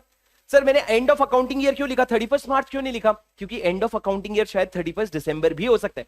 और दूसरी तरफ sir if the book value as on date of transfer is more than equal to 15% से अगर बढ़ गया, more than equal to 115% of book value as on end of accounting period, then the specified date shall be the date of transfer. Then the specified date shall be the date of transfer. दोस्तों आपको इस पे question दिया हुआ है question bank से, उससे आपका कॉन्सेप्ट क्लियर हो जाता है। अब आपको इन दिनों पे स्पेसिफाइड डेट पे क्या देखना है? आपको देखना है fair value without reducing liability. आपको लाइबिलिटी कम किए बिना फेयर वैल्यू देखना है। सर फेयर मार्केट वैल्यू जो है 10 करोड़ से ज्यादा होना चाहिए और आपके टोटल असेट्स में से फेयर मार्केट वैल्यू जो है इंडिया में 50% या उससे ज्यादा होना चाहिए, तब जाके माना जाएगा आप इंडिया से अपने शेयर्स की वैल्यू डिराइव करते हैं। और अगर इंडिया से वैल्यू डिराइव करते हैं तो उन शेयर्स को बेचने पे कैपिटल गेन इंडिया में लग जाएगा, because it is deemed to accrue in India. पर उसमें डिविडेंड का अगर डिविडेंड देते हो ना तो ये प्रोविजन एप्लीकेबल नहीं होगा। लेकिन दोस्तों एक बात याद रखना, ये प्रोविजन जो है ना हमने माइनॉरिटी लोगों के लिए नहीं बनाया। मतलब आप एक ऐसे शेयर होल्डर हो जो कंपनी इनकॉर्पोरेटेड आउटसाइड इंडिया का less than equal to 5% voting power hold करते हो। मतलब मैंने क्या एग्जांपल दिया सर, टेस्ला किससे अपनी वैल्यू डिराइव करती है? टाटा मोटर से। और आप जो हो टेस्ला का 3% शेयर होल्ड करते हो और आपने क्या किया? टेस्ला के 3% शेयर्स किसी और को बेच दिए, तो आपको जो कैपिटल गेन हुआ क्या हम इंडिया में मान लेंगे? सर वैसे तो मान लेते, पर यहां पे हमने एक्सेप्शन क्या दे दिया? अगर 5% या उससे कम वोटिंग पावर होल्ड करते हो, मतलब माइनॉरिटी शेयर होल्डर हो, तो हमने बोला जा रे गरीब तू भी क्या याद रखेगा, हमने आपको माफ कर दिया। आपको इस प्रोविजन के दायरे के बाहर कर दिया। क्या तुमको मेरी बात समझ में आ रही है दोस्तों? अरे बोलो यस और नो, यस और नो, बोलो यस और नो, बोलो सर यस और नो। पक्का पक्का पक्का पक्का। मैं बस कोशिश करता हूं, एक सेकंड साउंड ठीक कर दूं मैं आपका, अगर हो सकता हो तो। Check check check check check check. क्या अभी साउंड बेटर है? बोलोगे एक बार आजा, फटाफट फटाफट फटाफट। क्या अभी साउंड बेटर है कि पहले साउंड बेटर था? अभी साउंड बेटर है कि पहले साउंड बेटर था? फटाफट बोलो।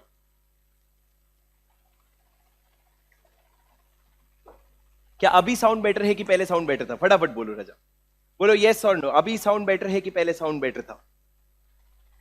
हाँ जी sir. Is the sound all right now? All good?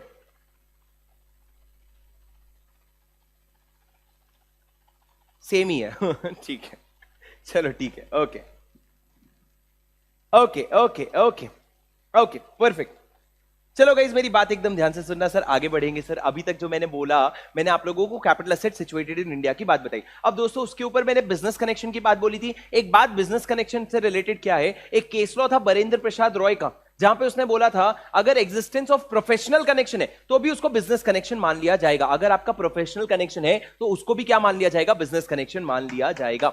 आपके प्रोफेशनल कनेक्शन को भी क्या मान लिया जाएगा? बिजनेस कनेक्शन मान लिया जाएगा। क्या आप मेरी बात सुन पा रहे हो? Yes sir. अब दोस्तों आगे बढ़ते हैं, प्लीज मेरी बात ध्यान से सुनना। हमने सेक्शन नंबर 9 शुरू किया था, उसका सबसेक्शन 1 का पॉइंट नंबर, क्लॉज नंबर 1 पढ़ रहे थे, जहां पे मैंने आपको बताया बिजनेस कनेक्शन होगा या प्रॉपर्टी ट्रांसफर करोगे या असेट सिचुएटेड इन इंडिया या capital asset situated in India, तो क्या मान लिया जाएगा? डीम्ड अक्रूड इन इंडिया मान लिया जाएगा। अब उसके बाद और पॉइंट्स है सर। सर अगर आपका कोई सैलरी इनकम इंडिया में अर्न हो रहा है और सर्विस इंडिया में रेंडर किया है, it is accrued in India. चाहे तुम एनआर हो चाहे रेसिडेंट हो, हमको घंटा फर्क नहीं पड़ता। सैलरी अगर इंडिया में अर्न किया है तो भैया it is accrued in India. तीसरा दोस्तों मेरी बात ध्यान से सुनना, वेरी यूनिक सर। अगर आपको आपको जो गवर्नमेंट है, इंडियन गवर्नमेंट अगर इंडियन सिटीजन को सैलरी दे रही है इंडिया के बाहर जाके सर्विस करने का, मान लो सर आपको इंडिया के बाहर एम्बेसी बना दिया है, इंडियन एम्बेसी में बैठा दिया गया है, तो आपको अगर सैलरी मिल रहा है गवर्नमेंट से, it will be deemed to be accrued in India. तो उसका इंडिया में टैक्स लगेगा, लेकिन दोस्तों एक शर्त है, उसमें जो आपको डेली अलाउंसेस और परक्यूजिट्स मिलती है उस पर टैक्स नहीं लगेगा। जो डायरेक्ट सैलरी मिलता है उसको अक्रूड इन इंडिया माना जाएगा। और दोस्तों अगर आपको इंडियन कंपनी से डिविडेंड मिल रहा है, it is accrued in India. Very simple sir, Indian company से डिविडेंड। अब दोस्तों हम आते हैं 3 मेजर पॉइंट पे। एक तो इंटरेस्ट इनकम, रॉयल्टी इनकम और फीस फॉर टेक्निकल सर्विस। मेरी बात ध्यान से सुनना सर, इंटरेस्ट इनकम क्या अक्रूड इन इंडिया माना जाएगा? और रॉयल्टी और fees for technical service accrued in India माना जाएगा। पहले इंटरेस्ट इनकम पढ़ते हैं सर। सर आपका इंटरेस्ट इनकम जो है, अगर गवर्नमेंट ने पे किया तो चाहे किसी को भी पे किया हो, चाहे किस पर्पस के लिए भी पे किया हो, it will be deemed to be accrued in India.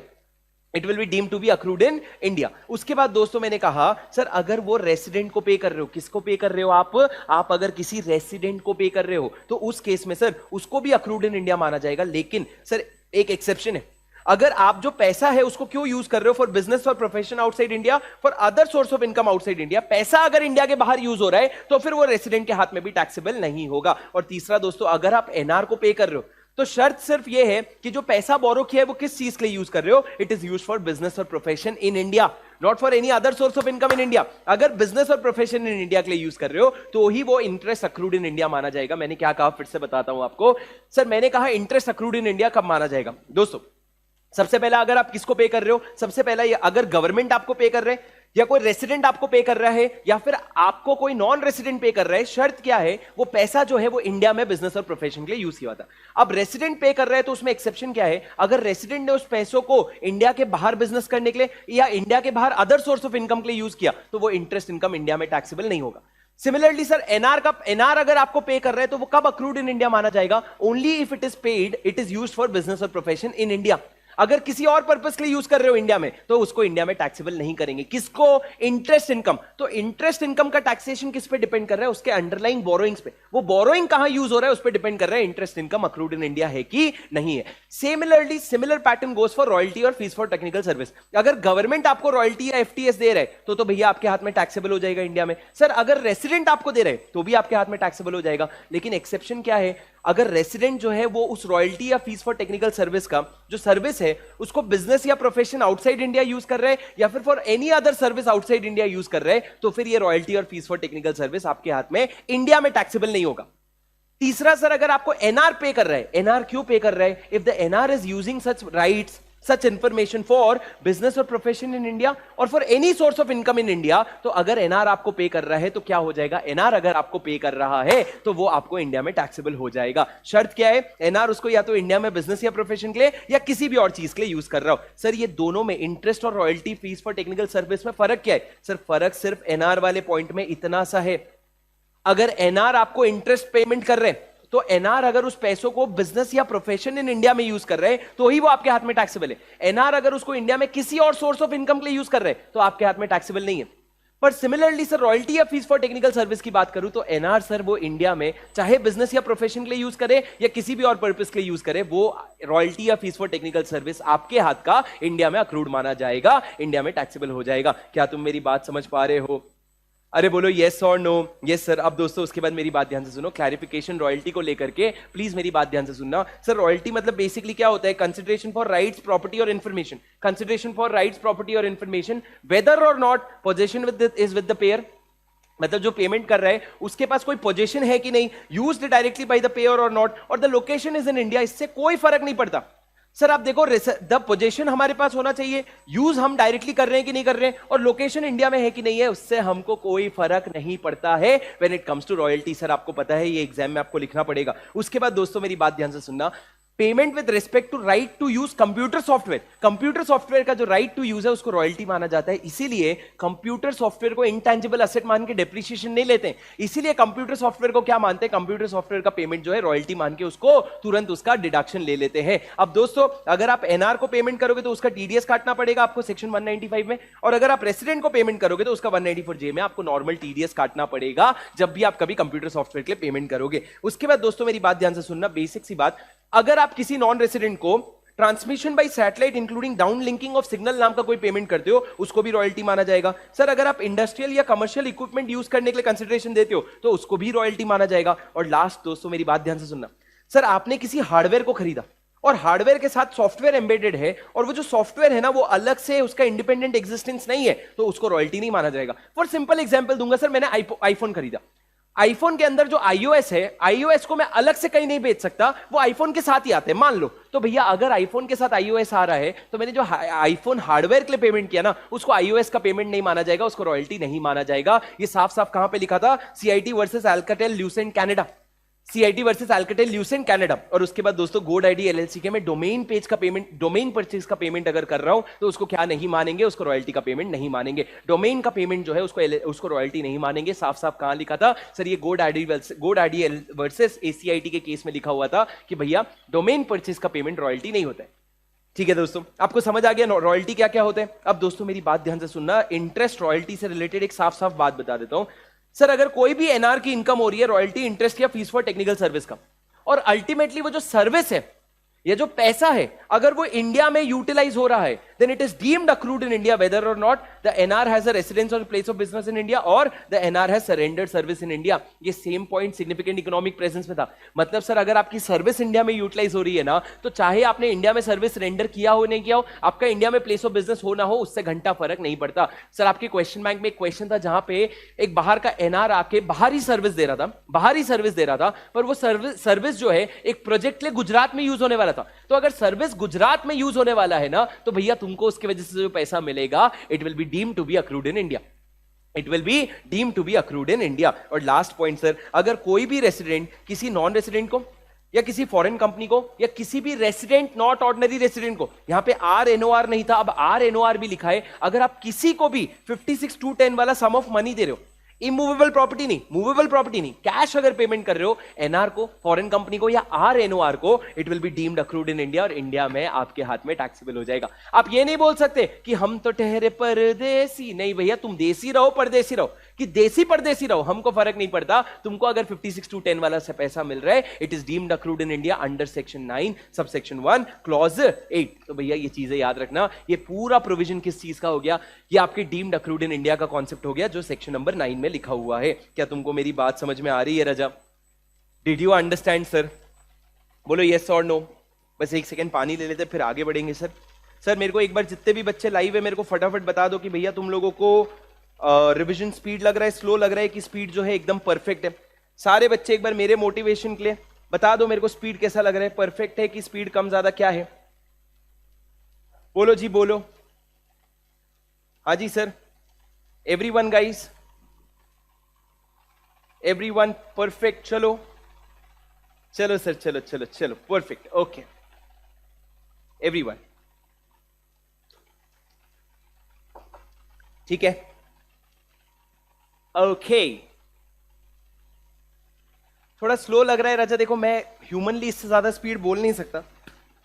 तुमको अगर थोड़ा स्लो लग रहा है तो इससे ज्यादा ह्यूमनली इससे ज्यादा स्पीड नहीं बोल सकता मैं। तुम लोग जो है, तुम लोगों को बाद में थोड़ा पीछे करके तुम स्पीड करके देख सकते हो शायद, मेरे को पता नहीं, पर ह्यूमनली इससे ज्यादा पॉसिबल नहीं है स्पीड बोलना। बोल सकता हूं पर फिर मेरे शब्द तुमको समझ में नहीं आएंगे।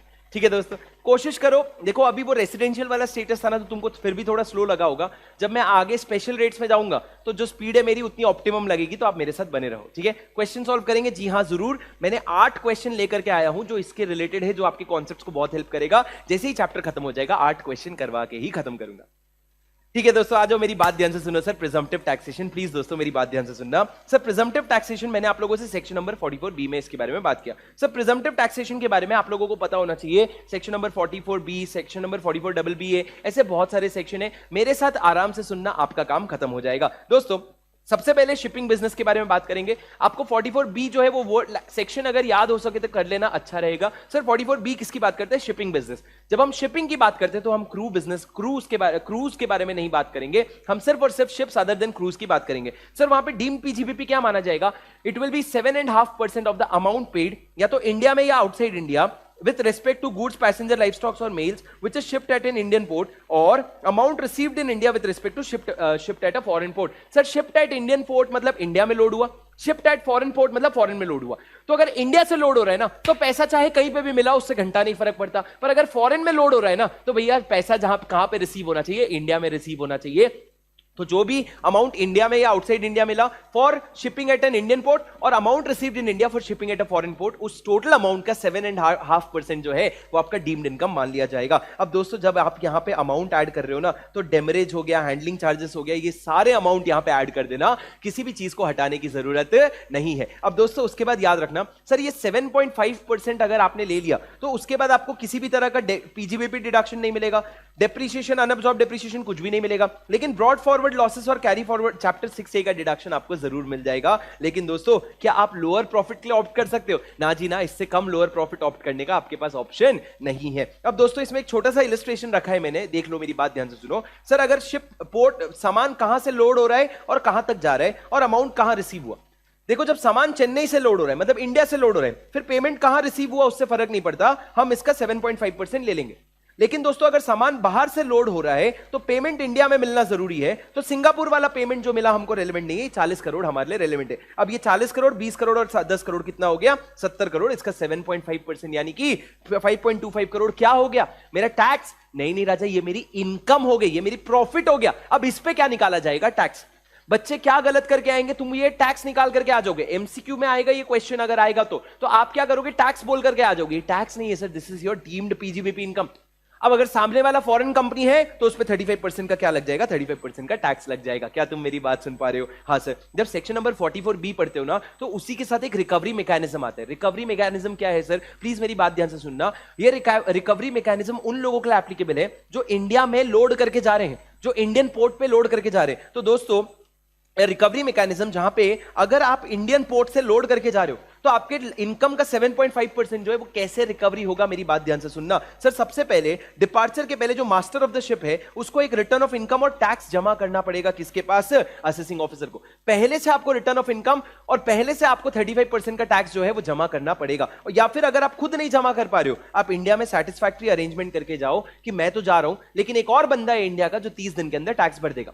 या तो आप खुद जमा करके जाओ या 30 दिन आप एक सैटिस्फैक्टरी अरेंजमेंट करके जाओ कि तुम्हारे अलावा कोई और भर देगा। अब दोस्तों जैसे ही आपको एओ को ये मिल जाएगा तो एओ एक समरी असेसमेंट करता है। सर एओ समरी असेसमेंट कब करेगा? उस साल जिस साल रिटर्न फर्निश हुआ उसके एंड से 9 महीने के अंदर समरी असेसमेंट करेगा। सर ये समरी असेसमेंट है, रेगुलर असेसमेंट अलग होता है। अगर रेगुलर असेसमेंट हो गया तो regular assessment will override the summary assessment. अगर रेगुलर असेसमेंट हुआ तो regular assessment will override the summary assessment. ये बात कहां पे लिखा हुआ है? एएस ग्लिटर वर्सेस सीआईटी के केस लॉ में। एएस ग्लिटर वर्सेस सीआईटी के केस लॉ में। अब दोस्तों आपको पोर्ट क्लियरेंस कब मिलेगा? जब आप टैक्स पे कर दो, या आप 30 डेज के आप किसी का नाम लिख करके चले जाओ। और दूसरा दोस्तों, एंड ऑफ फाइनेंशियल ईयर में रेगुलर असेसमेंट रिक्वेस्ट हो सकता है, और रेगुलर असेसमेंट अगर होगा, जो टैक्स तुमने भरा है उसको एडवांस टैक्स की तरह माना जाएगा। तो अगर रेगुलर असेसमेंट मांगा तुमने और हुआ तो regular assessment will supersede summary assessment. इसमें याद बस क्या करना है दोस्तों, मास्टर ऑफ द शिप जो है वो एक रिटर्न ऑफ इनकम भरता है, और उसके साथ टैक्स 35% के हिसाब से भरने के बाद ही उसको पोर्ट क्लियरेंस सर्टिफिकेट मिलता है, वरना उसको पीसीसी पोर्ट क्लियरेंस सर्टिफिकेट जो है वो नहीं मिलता है। सर ये रिकवरी मैकेनिज्म सिर्फ किसके लिए है? आपके शिपिंग बिजनेस के लिए है। 172 में रिकवरी मैकेनिज्म लिखा है, 44B में आपका क्या लिखा है? शिपिंग बिजनेस का इनकम लिखा है। अब दोस्तों ये सिर्फ उन्हीं लोगों के लिए है जो इंडियन पोर्ट से लोड करके जा रहे हैं। अगर आप बाहर से लोड करके इंडिया आ रहे हो तो आपके लिए प्रोविजन जो है वो एप्लीकेबल नहीं है। क्या तुमको मेरी बात समझ में आई दोस्तों? Yes sir. उसके बाद एयरक्राफ्ट का सिमिलर प्रोविजन सर, एयरक्राफ्ट के लिए 7.5% की जगह क्या हो गया? बस 5% हो गया। वही सर, अगर आप इंडिया से लोड करके जा रहे हो तो कहां पैसा मिल रहा है उससे फर्क नहीं पड़ता। अगर इंडिया लोड करके ला रहे हो बाहर से तो भैया अमाउंट जो है वो इंडिया में रिसीव्ड होना चाहिए। क्या तुम मेरी बात सुन पा रहे हो? Yes sir. यहां पे भी आपको कोई डिडक्शन नहीं मिलेगा, डेप्रिसिएशन नहीं मिलेगा, लोअर प्रॉफिट भी नहीं क्लेम कर सकते, पर ब्रॉड फॉरवर्ड लॉस और चैप्टर 6A का डिडक्शन यहां पे आपको मिल जाएगा। अब दोस्तों उसके बाद आगे बढ़ते हैं। सर ये दो सेक्शन कुछ खास नहीं है आपके लिए, एक 44BB हो गया और एक जो है एक 44BB हो गया, एक 44BBB हो गया। सर 44BB क्या कहते हैं? मिनरल ऑयल से रिलेटेड। सर मिनरल ऑयल्स मतलब जो आपका प्रोडक्ट एक्सट्रैक्शन होता है, आपका प्रोस्पेक्टिंग, एक्सट्रैक्शन और प्रोडक्शन होता है, उसके रिलेटेड आप समझो। अगर आप कोई सर्विस दे रहे हो या अगर आप कोई प्लांट और मशीनरी भाड़े पे दे रहे हो, या तो आप एक्सट्रैक्शन में हेल्प कर रहे हो या फिर आप प्लांट और मशीनरी भाड़े में दे रहे हो, तो मेरी बात ध्यान से सुनना। सर अगर आप इस तरह का कोई भी सर्विस दे रहे हो तो भैया आपको जो भी इनकम होगी ना, अगर आप इंडिया में एक्सट्रैक्शन कर रहे हो तो पैसा कहां मिला उससे फर्क नहीं पड़ता। अगर एक्सट्रैक्शन इंडिया के बाहर हो रहा है तो अगर पैसा इंडिया में रिसीव हुआ है तो जो भी पैसा रिसीव हुआ है उसका 10% जो है आपका पीजीबीपी इनकम मान लिया जाएगा। शिपिंग में 7.5% था, एयरक्राफ्ट में 5% था, और मिनरल ऑयल्स में कितना हो गया? 10%। थोड़ा ज्यादा है सर 10%, पर 10% इनकम मान लिया गया है आपका। यहां पे पीजीबीपी डिडक्शन नहीं मिलेगा, अनअब्सॉर्ब डेप्रिसिएशन नहीं मिलेगा। लेकिन मिनरल ऑयल के केस में आप अगर चाहो तो बुक्स ऑफ अकाउंट्स मेंटेन करके और ऑडिट करवा के आप लोअर प्रॉफिट क्लेम कर सकते हो। कि आप सेट ऑफ लॉसेस कर सकते हो, लेकिन आपको सेट ऑफ, क्योंकि सर आप लोअर प्रॉफिट क्लेम कर सकते हो ना, इसलिए आपको सेट ऑफ का प्रोविजन हमने नहीं दिया है। और दोस्तों अगर आपको section 44DA, section 115A royalty और फीस फॉर टेक्निकल सर्विस का कोई भी सेक्शन एप्लीकेबल हो रहा है, सेक्शन 42 भी एप्लीकेबल हो रहा है, तो ये वाला सेक्शन आप ऑप्ट नहीं कर सकते, ये आपके लिए एप्लीकेबल नहीं है। तो मैंने क्या बोला सर, 44BB में आपको क्या ऑप्शन मिलेगा? आपको सेक्शन 44B में BB में क्या ऑप्शन मिलेगा? लोअर प्रॉफिट क्लेम करने का ऑप्शन मिलेगा, जो शिपिंग और एयरक्राफ्ट में नहीं था, मिनरल्स में है। ठीक है दोस्तों, सेक्शन से याद मत रखो, टॉपिक से याद रख लो कि मिनरल ऑयल्स में हमारे पास लोअर प्रॉफिट क्लेम करने का ऑप्शन है। अब दोस्तों 44BBB, अगर आप क्या कर रहे हो सर, टर्न की प्रोजेक्ट, अगर आप बाहर वाला कोई इंडिया आके टर्न की प्रोजेक्ट करके दे रहा है और उसके लिए अगर पेमेंट कर रहे हो तो 10% जो पैसा है आपको, आपने जो 10% मिला है उसको, उसका 10% इंडिया में डीम्ड पीजीबीबी मान लिया जाएगा। सेम चीज है सर, कोई डिडक्शन नहीं मिलेगा, कोई डेप्रिसिएशन नहीं मिलेगा। लोअर प्रॉफिट क्लेम करना है, बुक्स ऑफ अकाउंट्स मेंटेन करो, ऑडिट करवाओ, पर लोअर प्रॉफिट क्लेम करोगे तो सेट ऑफ का प्रोविजन नहीं मिलेगा। तो जो बातें मिनरल के लिए थी वो मिनरल ऑयल्स के लिए थी, सेम बातें किसके लिए है? टर्न की प्रोजेक्ट्स के लिए है। क्या आप मेरी बात सुन पा रहे हो? अरे बोलो यस और नो। Yes sir. उसके बाद हमारा क्रूज वाला सेक्शन आ गया, प्लीज मेरी बात ध्यान से सुनना। सर अगर एक बाहर की कंपनी इंडिया में क्रूज शिप ऑपरेट करती है, क्रूज शिप मतलब क्या सर, एक पोर्ट से, इंडिया के एक पोर्ट से दूसरे पोर्ट में लेके जाती है, या इंडिया के पोर्ट से अंदर पानी में ले जाके उसी पोर्ट में वापस लेके आती है। अगर आप क्रूज ऑपरेट करते हो तो क्रूज ऑपरेट करने के लिए जो भी पैसा आपको मिल रहा है अपने पैसेंजर से, आप यूजुअली क्रूज पैसेंजर के लिए ऑपरेट करते हो, उसका 20% इनकम मान लिया जाएगा। दोस्तों जो शिपिंग बिजनेस वाले थे ना, उनका सिर्फ 7.5% इनकम था, इनके लिए कितना कर दिया? 20% इनकम कर दिया है। आपको कोई भी ऑप्शन नहीं है कि भैया मैं डिडक्शन ले लूं, लोअर प्रॉफिट से क्लेम कर लूं, नहीं सर। जैसे सेक्शन नंबर 44B में कोई ऑप्शन नहीं है ना, वैसे यहां पे आपके पास भी कोई ऑप्शन नहीं है। पर यहां पे एक छोटा सा एक्सेप्शन दे रखा है सर, देखना मेरी बात ध्यान से सुनना। सर अगर एक एनआर है, कौन है? नॉन रेसिडेंट, जो क्रूज चला रहे, उसने अगर क्या कर रखा है सर, एक फॉरेन कंपनी से क्रूज शिप जो है रेंटल पे ले रखा है, लीज पे ले रखा है, तो लीज रेंटल पे करोगे तो जो लीज रेंटल आप इसको पे करोगे वो इसके हाथ में क्या हो जाएगा? एग्जेम्प्ट हो जाएगा। इसके हाथ में क्या हो जाएगा? एग्जेम्प्ट हो जाएगा। शर्त यह है कि तुम और वो जो कंपनी है, तुम दोनों जो है एक ही होल्डिंग कंपनी के अंडर हो, तुम दोनों एक ही होल्डिंग कंपनी के सब्सिडरी हो, तो भैया अगर तुम लीज रेंटल का पेमेंट कर रहे हो तो इसके हाथ में भी लीज रेंटल टैक्सेबल नहीं होगा। कब तक sir? Up to previous year 2930। Previous year 2030 तक उसके हाथ में टैक्सेबल नहीं होगा। फालतू से एग्जेम्पशन हमारे कुछ काम का है नहीं एज सच। सर हमको थोड़ा और बताते हैं ये लोग, क्रूज शिप का क्या मतलब है? क्रूज शिप मतलब जिसमें 200 से ज्यादा पैसेंजर आ जाते हैं, या फिर जिसका लेंथ 75 मीटर या उससे ज्यादा है। हाँ बस यही करवा लो मेरे से जिंदगी में। उसके अंदर डाइनिंग की फैसिलिटी होती चाहिए, केबिन की फैसिलिटी होनी चाहिए, ठीक है सर। शेड्यूल्ड वोयाज मतलब क्या? या तो दो इंडियन पोर्ट इन्वॉल्व है, या एक ही पोर्ट से जाके उसी पोर्ट पे वापस आ जाते हो। सर ये पैसेंजर शिप होना चाहिए और मिनिस्ट्री का गाइडलाइंस जो है वो फॉलो करता होना चाहिए। याद रख लो 200 पैसेंजर या उससे 200 पैसेंजर से ज्यादा या 75 मीटर या उससे ज्यादा लेंथ में होना चाहिए। मेरे को कभी कभी लगता है हम पागल है जो ये सारी चीजें पढ़ते, पर क्या रेलेवेंट है सर? कभी कभी पढ़ लेना चाहिए, कोई खास बात नहीं है। अब दोस्तों मेरी बात ध्यान से सुनो, मैं एक काम करता हूं, आपको मेरे नोट्स में जो है, आपको मैं अपने नोट्स में जो है एक बार वो प्रोविजन दिखा देता हूं जो मैंने आप लोगों के लिए हाईलाइट कर रखा है। ये देखो सर 44B वाला जो है ना, आप एक बार ये समरी देख लो, आपका काम हो जाएगा। एक बार ये समरी देख लो बस, ये देख लो सर, एक बार ये समरी देख लो please. Go go go. Percentage आपको दिख जाएंगे सर, एक बार ये समरी अच्छे से देख लो।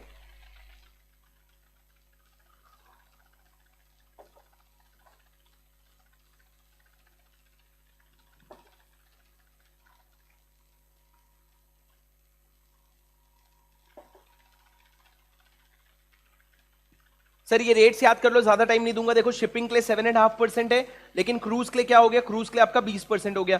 सर एयरक्राफ्ट के लिए कितना? 5%। मिनरल ऑयल के लिए 10%, टर्न की प्रोजेक्ट के लिए 10%। क्या आपको मेरी बात समझ में आ रही है दोस्तों? क्या तुमको मेरी बात समझ में आ रही है? यहां पे आप देखो सर, क्या असेसी जो है वो can AO assess and higher income, क्या एओ असेस हायर इनकम कर सकता है? नहीं। पर लोअर प्रॉफिट देखो, लोअर प्रॉफिट ये तीनों केस में एप्लीकेबल नहीं है, पर सेक्शन 44 डबल बी और ट्रिपल बी मिनरल ऑयल और टर्न की प्रोजेक्ट के केस में लोअर इनकम ऑप्ट करना ऑप्शन है। और एक चीज देखो सर, टर्न की प्रोजेक्ट वाला सेक्शन फॉरेन कंपनी के लिए एप्लीकेबल है। वैसे तो हर सेक्शन एनआर के लिए एप्लीकेबल होता है, लेकिन टर्न की प्रोजेक्ट वाला प्रोविजन जो है सिर्फ और सिर्फ फॉरेन कंपनी के लिए एप्लीकेबल है। इससे जो है सर आप लोगों को थोड़ा कॉन्सेप्ट और क्लियर हो जाएगा। अब दोस्तों आगे बढ़ते हैं, प्लीज मेरी बात ध्यान से सुनना। सर 44C पे इतने भयंकर क्वेश्चन ये लोग पूछ रहे हैं, इतने क्वेश्चन पूछ रहे हैं, मैं तुमको क्या बताऊं। सर 44C क्या है? एचओ का एक्सपेंडिचर। दोस्तों ये प्रोविजन एनआर के लिए है जिनका एचओ का खर्चा होता है। क्या आपको हेड ऑफिस का खर्चे का डिडक्शन मिलेगा? हाँ सर, एक लिमिट तक डिडक्शन मिलेगा। डिडक्शन क्या है? एक्चुअल एचओ एक्सपेंस और 5% of the adjusted total income which ever is lower. 5% of the total income which ever is lower. अब सर एडजस्टेड टोटल इनकम कैसे निकालूं? सर इसी में एक छोटा सा सेक्शन जो ऐड हुआ है, जो आपके फाइनेंस एक्ट 2025 में एक्ट हुआ है, वो मैं आपको बता देता हूँ। बहुत इंपॉर्टेंट सेक्शन है सर, अगर अमेंडमेंट के पॉइंट ऑफ व्यू से देखोगे। और बहुत सिंपल सी बात कहता है, प्रिजम्पटिव टैक्सेशन आप समझ चुके हो। देखो क्या कहता है कि सर अगर आप एक नॉन रेसिडेंट हो जो किसी तरह का सर्विस देता है या किसी तरह का टेक्नोलॉजी देता है, नॉन रेसिडेंट हो जो किसी तरह का सर्विस देता है या टेक्नोलॉजी देता है, for what? For setting up electronic manufacturing facilities in India. Sir आप देखो इंडिया में ईवी व्हीकल्स वगैरह अब बनने लगे, लेकिन हमारे पास इतनी अच्छी इलेक्ट्रॉनिक मैन्युफैक्चरिंग फैसिलिटीज नहीं है। आप देखो जब बोट भी जब बनाया था ना अमन गुप्ता ने, तो उसने बोला था कि जब मैंने बोट का प्रोडक्शन शुरू किया यहाँ पे, तो यहाँ पे इंडिया में इलेक्ट्रॉनिक्स मैन्युफैक्चरिंग नहीं होता था, तो हम उस सेक्टर में बहुत पीछे हैं। तो भैया अगर आप उसके लिए कोई सर्विस या टेक्नोलॉजी दे रहे हो जिससे हम इलेक्ट्रॉनिक मैन्युफैक्चरिंग फैसिलिटी सेटअप कर ले, तो वो जो सर्विस या टेक्नोलॉजी से आपको इनकम आएगी ना, उस पे हम 25% का ही डीम्ड पीजीबीपी मानेंगे। पर बाकी सारी वही चीजें हैं सर, आपको कोई डिडक्शन नहीं मिलेगा, अनअब्सॉर्ब डेप्रिसिएशन, सेट ऑफ लॉसेस कुछ भी नहीं, और लोअर प्रॉफिट भी नहीं क्लेम कर सकते आप। पर सर ये कौन सा है? 44 डबल बी डी, जो किसकी बात करता है? सर्विस और technology for electronic manufacturing facility. क्या तुमको मेरी बात समझ में आई? ध्यान चलो, अब आप समरी देखो। सर आप टोटल इनकम से शुरू करो। टोटल इनकम में आप जो एचओ एक्सपेंडिचर माइनस किए तो उसको ऐड कर दो, unabsorb depreciation, brought forward losses, chapter 6A का डिडक्शन, और उसके अलावा फैमिली प्लानिंग का केपेक्स जो है उसको ऐड कर लो। और ऐड करके आपको क्या आ जाएगा? जो भी अमाउंट आएगा वो एडजस्टेड टोटल इनकम आएगा। एक बार देखो ध्यान से क्या ऐड करना है। सर मैं एचओ का एक्सपेंडिचर ऐड करूंगा, अनअब्सॉर्ब डेप्रिसिएशन अगर मैंने एडजस्ट किया था तो उसको ऐड बैक करूंगा। सर अगर ब्रॉड फॉरवर्ड लॉसेस है, चाहे वो पीजीबीपी हेड में हो, चाहे कैपिटल गेन हेड में हो, चाहे किसी भी हेड में हो, उसको ऐड बैक करूंगा। सर मेरा कोई भी चैप्टर 6A का लॉस हो, चैप्टर 6A का डिडक्शन है, उसको ऐड बैक कर दूंगा। और फैमिली प्लानिंग से related capex, sir scientific research वगैरह का किसी का भी केपेक्स नहीं, फैमिली प्लानिंग का सिर्फ और सिर्फ केपेक्स जो है उसको मैं ऐड बैक करूंगा। और उसके बाद मेरे को क्या आ जाएगा sir? Adjustment as per total adjustment आ जाएगा मेरे को पूरा का पूरा। अरे क्या तुम एडजस्टेड टोटल इनकम निकालना समझ रहे हो? हाँ सर, उसका 5% जो है वो मेरा लिमिट होगा, उसका 5%, और HO expense which ever is actual HO expense which ever is lower. लेकिन दोस्तों एग्जाम में क्वेश्चन क्या आया था? एग्जाम में क्वेश्चन ये आया था, मान लो अगर ये एडजस्टेड टोटल इनकम जो है लॉस आ गया, तो लॉस आ गया तो क्या करोगे? तो आप पिछले 3 साल का एवरेज निकालोगे। आप पिछले 3 साल का एवरेज निकालोगे और उसका 5% करोगे, मतलब ये सेम कैलकुलेशन आप 2 साल और करोगे और फिर तीनों का क्या करोगे, एवरेज निकालोगे, उस एवरेज को इससे कंपेयर करोगे। वो भी लॉस आया तो गधा है, तू कंपनी बंद कर दे, फिर गधा है तू कंपनी बंद कर दे। पर सर आप पिछले 3 साल का लॉस निकालोगे और उसको एडजस्ट करके क्या करोगे, आप अपना एडजस्टेड टोटल इनकम निकालोगे। अरे समझला का है, तुमको समझा क्या सर? इस पे आपके लिए इस पे आपके शायद एमटीपी वगैरह में क्वेश्चन आ रखा है, आप देखोगे तो एडजस्टेड टोटल इनकम लॉस वाले सिनेरियो पे क्वेश्चन आ रखा है, मैंने यूट्यूब में डिस्कस भी किया है। सर आप देखो इसको याद करने का तरीका मैंने क्या बनाया है, 6A HUL फैमिली, आप ऐसे याद करो 6A HUL फैमिली। 6A क्या है सर? चैप्टर 6A का deduction, H of head office का expenditure, U unabsorb depreciation, L losses. Losses है सर ब्रॉड फॉरवर्ड किसी भी कैटेगरी का हो या फिर आपका करंट ईयर का लॉसेस हो, पर लॉसेस को आप ऐड बैक कर दोगे। और family planning expense, capital expenditure on family planning, ये सारी चीजें ऐड बैक करोगे। आप इसको याद कर लो sir, 6A HUL family, 6A HUL family, ये याद कर लो, इससे आपका काम जो है वो हो जाएगा। अरे क्या तुमको मेरी बात समझ में आ रही है दोस्तों? बोलो तुमको मेरी बात समझ में आ रही है क्या? Yes sir. अब दोस्तों मैं आपको एक फालतू सा प्रोविजन पढ़ाऊंगा, क्या एग्जाम में आ सकता है? अरे भगवान मालिक है भाई, आईसीआई जो है, कोई भी क्वेश्चन आईसीआई जो है वो पूछ सकता है एग्जाम में, प्लीज मेरी बात ध्यान से सुनना। सर एलिजिबल फंड आप लोग एक बार बस सुन लो, सर आपको जमेगा तो ठीक है, नहीं तो इसको स्किप कर देना, कोई खास बात नहीं है। एलिजिबल इन्वेस्टमेंट फंड क्या कहते हैं दोस्तों? What is an eligible investment fund? Law ये कहना चाहता है, बस एक इंडिया में अगर एक फंड है ना, उसका मैनेजर, सॉरी इंडिया के बाहर का एक फंड है, बस उसका मैनेजर जो है वो इंडियन है या मैनेजर जो है वो रेसिडेंट है, उसकी वजह से उस फंड को भी रेसिडेंट मत बना देना। सर एलिजिबल इन्वेस्टमेंट फंड मतलब क्या? सर एक रेसिडेंट फंड, वो रेसिडेंट नहीं है, वो रेसिडेंट कौन से कंट्री का है? उस कंट्री का रेसिडेंट है जिस कंट्री के साथ हमारा DTAA है। सर जो पर्सन रेसिडेंट इन इंडिया है, जो पर्सन रेसिडेंट इन इंडिया है, वो डायरेक्टली कॉर्पस का 5% या उससे कम होल्ड करते हैं, मतलब इंडियन शेयर होल्डर कितने हैं? 5% या उससे कम है। सर आप ये जो चीज चेक करोगे कि 5% या उससे कम है कि नहीं, ये आप हर दिन नहीं चेक करोगे सर, साल में 2 बार चेक करोगे, एक तो 1 अप्रैल को और दूसरा 1 अक्टूबर को। अगर मान लो कभी 5% से ज्यादा बढ़ भी गया तो कोई बात नहीं, 4 महीना तक तुम इस प्रॉब्लम को सुधार सकते हो। 4 महीने के अंदर तुम इंडियन लोग जो इन्वेस्टेड है उसको 5% से कम कर सकते हो। और दूसरा सर, जब आप ये 5% कैलकुलेट कर रहे हो ना, तो आप मैनेजर, जो रेसिडेंट मैनेजर है ना, उसको फर्स्ट 3 इयर्स एक्सक्लूड करोगे, उसको पहले 3 साल एक्सक्लूड करोगे। अरे ठीक है ना भाई। अब देखो उसके मेंबर्स जो हैं वो 25 या 25 से ज्यादा मेंबर्स होने चाहिए। एक मेंबर के पास 10% से ज्यादा इंटरेस्ट नहीं होना चाहिए, 10% मिलाकर के 50% से ज्यादा इंटरेस्ट नहीं होना चाहिए।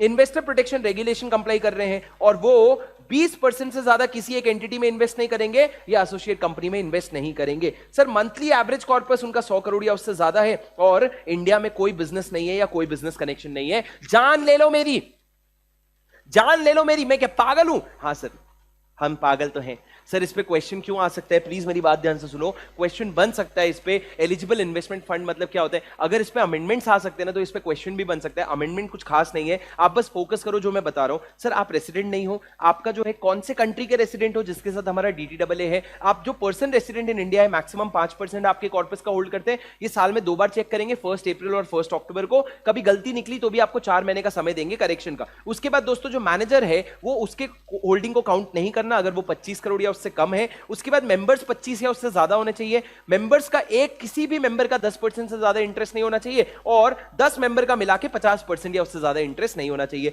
सर आपको इन्वेस्टमेंट प्रोटेक्शन रेगुलेशन लग रहा है वहां के हिसाब से, सेबी वाला नहीं, वहां के हिसाब से इन्वेस्टमेंट प्रोटेक्शन रेगुलेशन लग रहा है। आप इन्वेस्ट नहीं करोगे किसी भी एंटिटी में 20% से ज्यादा। सर आपका मंथली कॉर्पस जो है 100 करोड़ या उससे ज्यादा है और इंडिया से आपका कोई लेना देना नहीं है। ऐसा अगर एक इन्वेस्टमेंट फंड है और उसका एलिजिबल फंड मैनेजर कौन है? सर जो उस फंड का एम्प्लॉय नहीं है, वो अपने आप को इंडिया में एज एन इन्वेस्टमेंट एडवाइजर या फंड मैनेजर रजिस्टर करवा रखा है और वो ऑर्डिनरी कोर्स ऑफ बिजनेस में काम कर रहे हैं।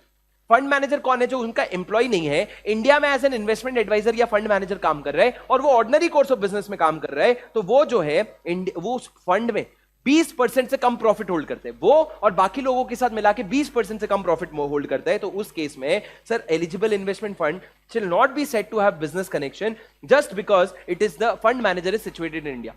तो जो फंड है ना उसको बिजनेस कनेक्शन इंडिया में नहीं बोलेंगे जस्ट बिकॉज उसका फंड मैनेजर इंडिया का है, उसके लिए उसका बिजनेस कनेक्शन इंडिया में नहीं बोलेंगे। शर्त हमारा यह है कि जो फंड है ना वो इनकम टैक्स अथॉरिटी को हर साल खत्म होने के बाद 90 डेज के अंदर एक स्टेटमेंट देगा। स्टेटमेंट ये देगा कि सेक्शन 9A के हमने सारे कंडीशन सेटिस्फाई कर लिए और जो भी डॉक्यूमेंट्स आपको जमा करना है वो डॉक्यूमेंट्स आप जमा करोगे, तब जाके हम क्या बोलेंगे आपका इंडिया में बिजनेस कनेक्शन एस्टैब्लिश नहीं हो रहा है। पूरा मुद्दा क्या था सर? एक बाहर का फंड और इंडिया का फंड मैनेजर है। इंडिया का फंड मैनेजर होने की वजह से बाहर के फंड को इंडिया में बिजनेस कनेक्शन है मत बोल दियो, उसके लिए हमने बनाया सेक्शन नंबर 9 है। उसके लिए हमने बनाया एलिजिबल इन्वेस्टमेंट फंड क्या होता है और एलिजिबल फंड मैनेजर क्या होता है। क्या मेरे को याद रखना है सर? नहीं। क्या तुमको याद रखना चाहिए कि भैया दो कंडीशन, एक तो तेरे को 90 डेज के अंदर, साल खत्म होने के 90 डेज के अंदर तेरे को क्या करना पड़ेगा, एक स्टेटमेंट देना पड़ेगा कि सारे कंडीशन सेटिस्फाई कर लिए और सारा रेलेवेंट इंफॉर्मेशन और डॉक्यूमेंट जो है वो जमा करना पड़ेगा। क्या तुमको मेरी बात समझ में आई दोस्तों? सर मैंने आपको बोला था इस चैप्टर को 3 पार्ट में डिवाइड करेंगे। पहला था रेसिडेंशियल स्टेटस, दूसरा था आपका प्रिजम्पटिव टैक्सेशन। हमारा रेसिडेंशियल स्टेटस और प्रिजम्पटिव टैक्सेशन जो है पूरी तरीके से एंड टू एंड सारे पॉइंट्स कवर करके मैंने खत्म कर दिया। अब हम इस चैप्टर के तीसरे लेग की तरफ आएंगे जो सबसे ज्यादा इंपॉर्टेंट है और तुम लोगों के लिए शायद सबसे ज्यादा कॉम्प्लिकेटेड है। तुम देखो, क्या तुम्हारा रेसिडेंशियल स्टेटस में कंफर्ट है? भयंकर।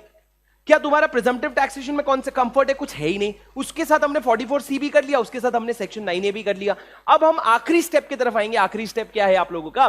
Section number 115A, section number 44DA, section number 115AB, ACAD, ये सारे सेक्शन हम लोग करेंगे तो हमको कॉन्फिडेंस आ जाएगा और मैं आपको पूरा एग्जाम ओरिएंटेड रिवीजन करवाऊंगा। तो मेरी बात एकदम ध्यान से सुनना। और अब मेरे को आपका पहले से भी ज्यादा अटेंशन चाहिए। अब मेरे को आपका पहले से भी ज्यादा अटेंशन चाहिए। क्या तुम मेरे साथ रेडी हो? सर बस हम लोगों को और मान के चलो मुश्किल से 40-45 मिनट लगेगा और हमारा एनआर टैक्सेशन पूरा खत्म हो जाएगा। मुश्किल से और 40-45 मिनट लगेगा। क्या तुम मेरी बात समझ पा रहे हो? क्या तुम मेरी बात समझ पा रहे हो? बोलो यस और नो। पक्का पक्का पक्का? Sir ready? सर मैंने आप लोगों से क्या कहा? सर मैंने आप लोगों से कहा अब हम किसकी तरफ जाएंगे? अब हम इसकी तरफ, हम लोग सारे टैक्स रेट्स की तरफ जाएंगे। किसकी तरफ जाएंगे? हम लोग सारे टैक्स रेट्स की तरफ जाएंगे। प्लीज मेरी बात एकदम ध्यान से सुनिएगा दोस्तों। सबसे पहले सर 44DA से शुरू करेंगे। 44DA 115A और उसके बाद 115A के जो भी सीरीज है। सर यहां पे थोड़ा सा आपको कंफ्यूजन हो सकता है। मैं एक रिक्वेस्ट करूंगा, जहां जहां पे कंफ्यूजन होगा वो पॉइंट को एक बार मार्क कर लेना कि मैं बाद में एक बार रिवीजन खत्म होने के बाद जब 5 मिनट के लिए रुकूंगा तो आप इत्मीनान से वहां पे वापस आ जाओ, क्योंकि जो हम पढ़ने वाले हैं वो बच्चों का खेल नहीं है। जो हम पढ़ने वाले हैं वो बच्चों का खेल नहीं है। तो प्लीज मेरी बात एकदम ध्यान से सुनिएगा। सर हम लोगों का एनआरआई का टैक्सेशन भी आएगा इसमें, टेंशन मत लो, ठीक है दोस्तों। सबसे पहले सर 44DA। दोस्तों 44DA किसकी बात करता है? अगर एक नॉन रेसिडेंट जो है इंडिया से रॉयल्टी या फीस फॉर टेक्निकल सर्विस कमा रहा है तो उसका एक बड़ा यूनिक केस है। अगर आप एक नॉन रेसिडेंट या फॉरेन कंपनी जो क्या कमा रहे हैं, रॉयल्टी या फीस फॉर टेक्निकल सर्विस, कहां से कमा रहे हैं? या तो गवर्नमेंट से कमा रहे हैं या इंडियन कंसर्न से कमा रहे हैं और उनके साथ अग्रीमेंट हो रखा है। मैंने अप्रूव्ड अग्रीमेंट नहीं बोला, मैंने क्या बोला? अग्रीमेंट हो रखा है किसी गवर्नमेंट के साथ या किसी इंडियन कंसर्न के साथ। तो दोस्तों प्लीज मेरी बात ध्यान से सुनना। सर अगर आपका कोई अग्रीमेंट हो रखा है तो आप क्या करोगे? अच्छा, और खास बात क्या है, ये जो एनआर या फॉरेन कंपनी है उसका इंडिया में परमानेंट एस्टैब्लिशमेंट है, उसका इंडिया में परमानेंट एस्टैब्लिशमेंट है। तो दोस्तों उस केस में क्या होगा? दोस्तों ये जो पैसा मिल रहा है ना वो इस परमानेंट एस्टैब्लिशमेंट से ही कनेक्टेड है। तो फिर उस केस में क्या माना जाएगा? इस इनकम को पीजीबीपी इनकम मान लिया जाएगा। मैंने आपको 4 चीजें बताई, मैं 5 चीजें बताई, 5 चीजें। सर किससे पैसा मिल रहा है आपको? एनआर या फॉरेन कंपनी को किससे पैसा मिल रहा है? सर या तो किसी गवर्नमेंट से या इंडियन कंसर्न से। किसके अंडर मिल रहा है? किसी अग्रीमेंट के तहत मिल रहा है। तीसरा, सर आपका इंडिया में परमानेंट एस्टैब्लिशमेंट है। चौथा, आपका जो रॉयल्टी या फीस फॉर टेक्निकल सर्विस मिल रहा है ना वो इसी परमानेंट एस्टैब्लिशमेंट से इफेक्टिवली कनेक्टेड है। अगर ये सारे कंडीशन सेटिस्फाई होते हैं तो आपका ये जो इनकम है इसको पीजीबीपी इनकम मान लिया जाएगा और इसके सामने आपको सारे खर्चों का डिडक्शन मिल जाएगा। इसको पीजीबीपी इनकम मान लेंगे और सारे जेन्युइन खर्चों का डिडक्शन मिल जाएगा। क्या कहा मैंने? किसी गवर्नमेंट से या इंडियन कंसर्न से in pursuance of an agreement मिल रहा है और वो अग्रीमेंट की वजह से आपको आपका इंडिया में परमानेंट एस्टैब्लिशमेंट होना बहुत जरूरी है, वरना 44DA आपको अप्लाई ही नहीं हो सकता।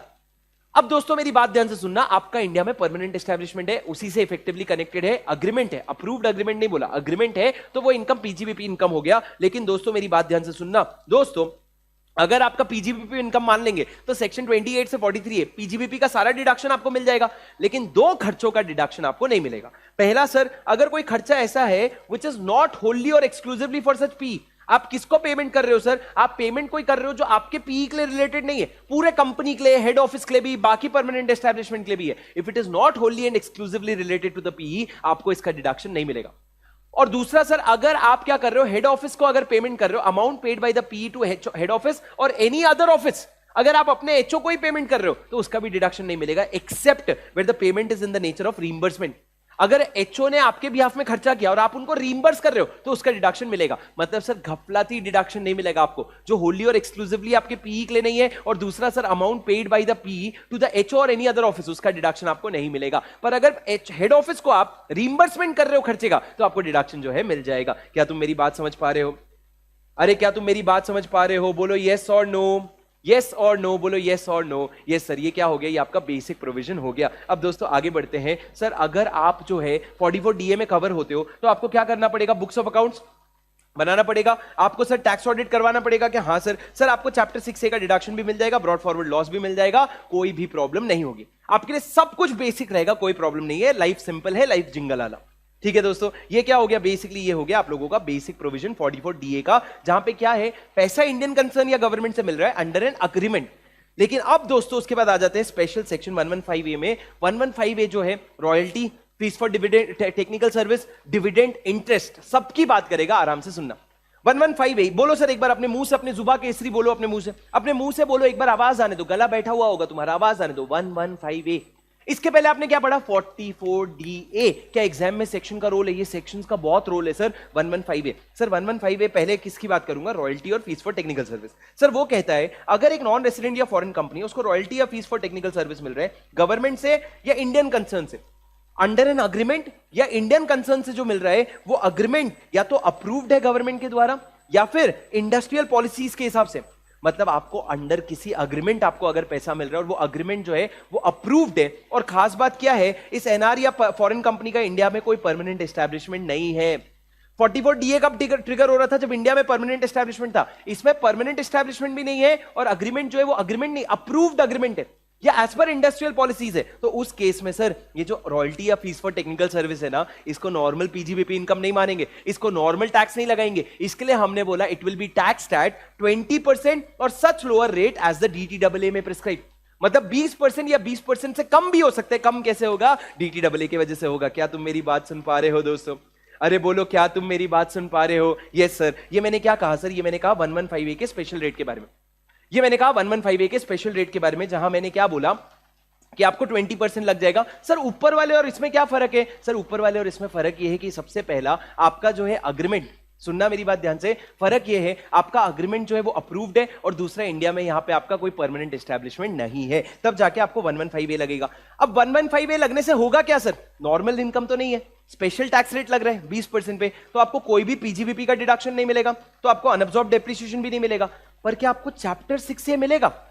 सर आप क्या बात कर रहे हो? नॉन रेसिडेंट को या फॉरेन कंपनी को चैप्टर 6A का डिडक्शन मिलेगा? सर लॉ ने बोला हां सर, सिर्फ ये रॉयल्टी इनकम या सिर्फ ये फीस फॉर टेक्निकल सर्विस के इनकम के अगेंस्ट आपको चैप्टर 6A का डिडक्शन मिलेगा, और किसी भी चीज के अंडर आपको चैप्टर 6A का डिडक्शन नहीं मिलेगा। क्या सेट ऑफ लॉसेस मिलेगा? हां सर, यदि लॉस है तो आपको सेट ऑफ मिल जाएगा, पर प्रैक्टिकली लॉस तो हो ही नहीं पाएगा ना यार, क्योंकि आप क्या टैक्स रेट लग रहा है? फ्लैट 20% का टैक्स रेट लग रहा है, तो आपको कोई लॉस या लॉस तो आ ही नहीं सकता क्योंकि डिडक्शन नहीं मिल रहा है। पर अगर लॉस है तो सेट ऑफ कर लो। पर खास बात क्या है, चैप्टर 6A का डिडक्शन एनआर को या फॉरेन कंपनी को मिल रहा है, हाँ सिर्फ ये रॉयल्टी और फीस फॉर टेक्निकल सर्विस के सामने। बाकी इंटरेस्ट इनकम है, डिविडेंड इनकम है, उनके सामने आपको ये डिडक्शन नहीं मिलेगा। सर 44DA और 115A का फर्क समझो। 44DA में अभी रॉयल्टी और फीस फॉर टेक्निकल सर्विस था, यहां भी फीस फॉर टेक्निकल सर्विस है। अगर तुम्हारा परमानेंट एस्टैब्लिशमेंट है तो 44DA का और जाना, परमानेंट एस्टैब्लिशमेंट नहीं है तो आप इसकी और आ जाना। क्या तुम मेरी बात समझ पा रहे हो? अरे बोलो यस और नो। Yes sir. और दूसरी तरफ मैंने क्या कहा आप लोगों से, सर अगर आपका अग्रीमेंट है नॉर्मल तो 44DA, अप्रूव्ड अग्रीमेंट है या एज पर इंडस्ट्रियल पॉलिसीज है तो आप कहां पे आ जाओगे? 115A में। क्या तुम मेरी बात समझ पा रहे हो?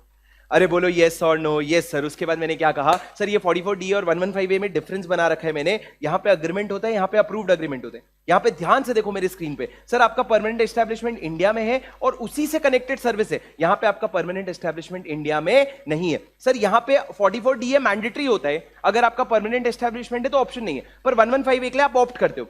यहां पे सर आपका पीजीबीपी डिडक्शन मिलेगा, अनअब्सॉर्ब डेप्रिसिएशन सब कुछ मिलेगा, पर यहां पे डिडक्शंस वगैरह नहीं मिलेगा। पर चैप्टर 6A का डिडक्शन सिर्फ रॉयल्टी और fees for technical service income के सामने मिलेगा।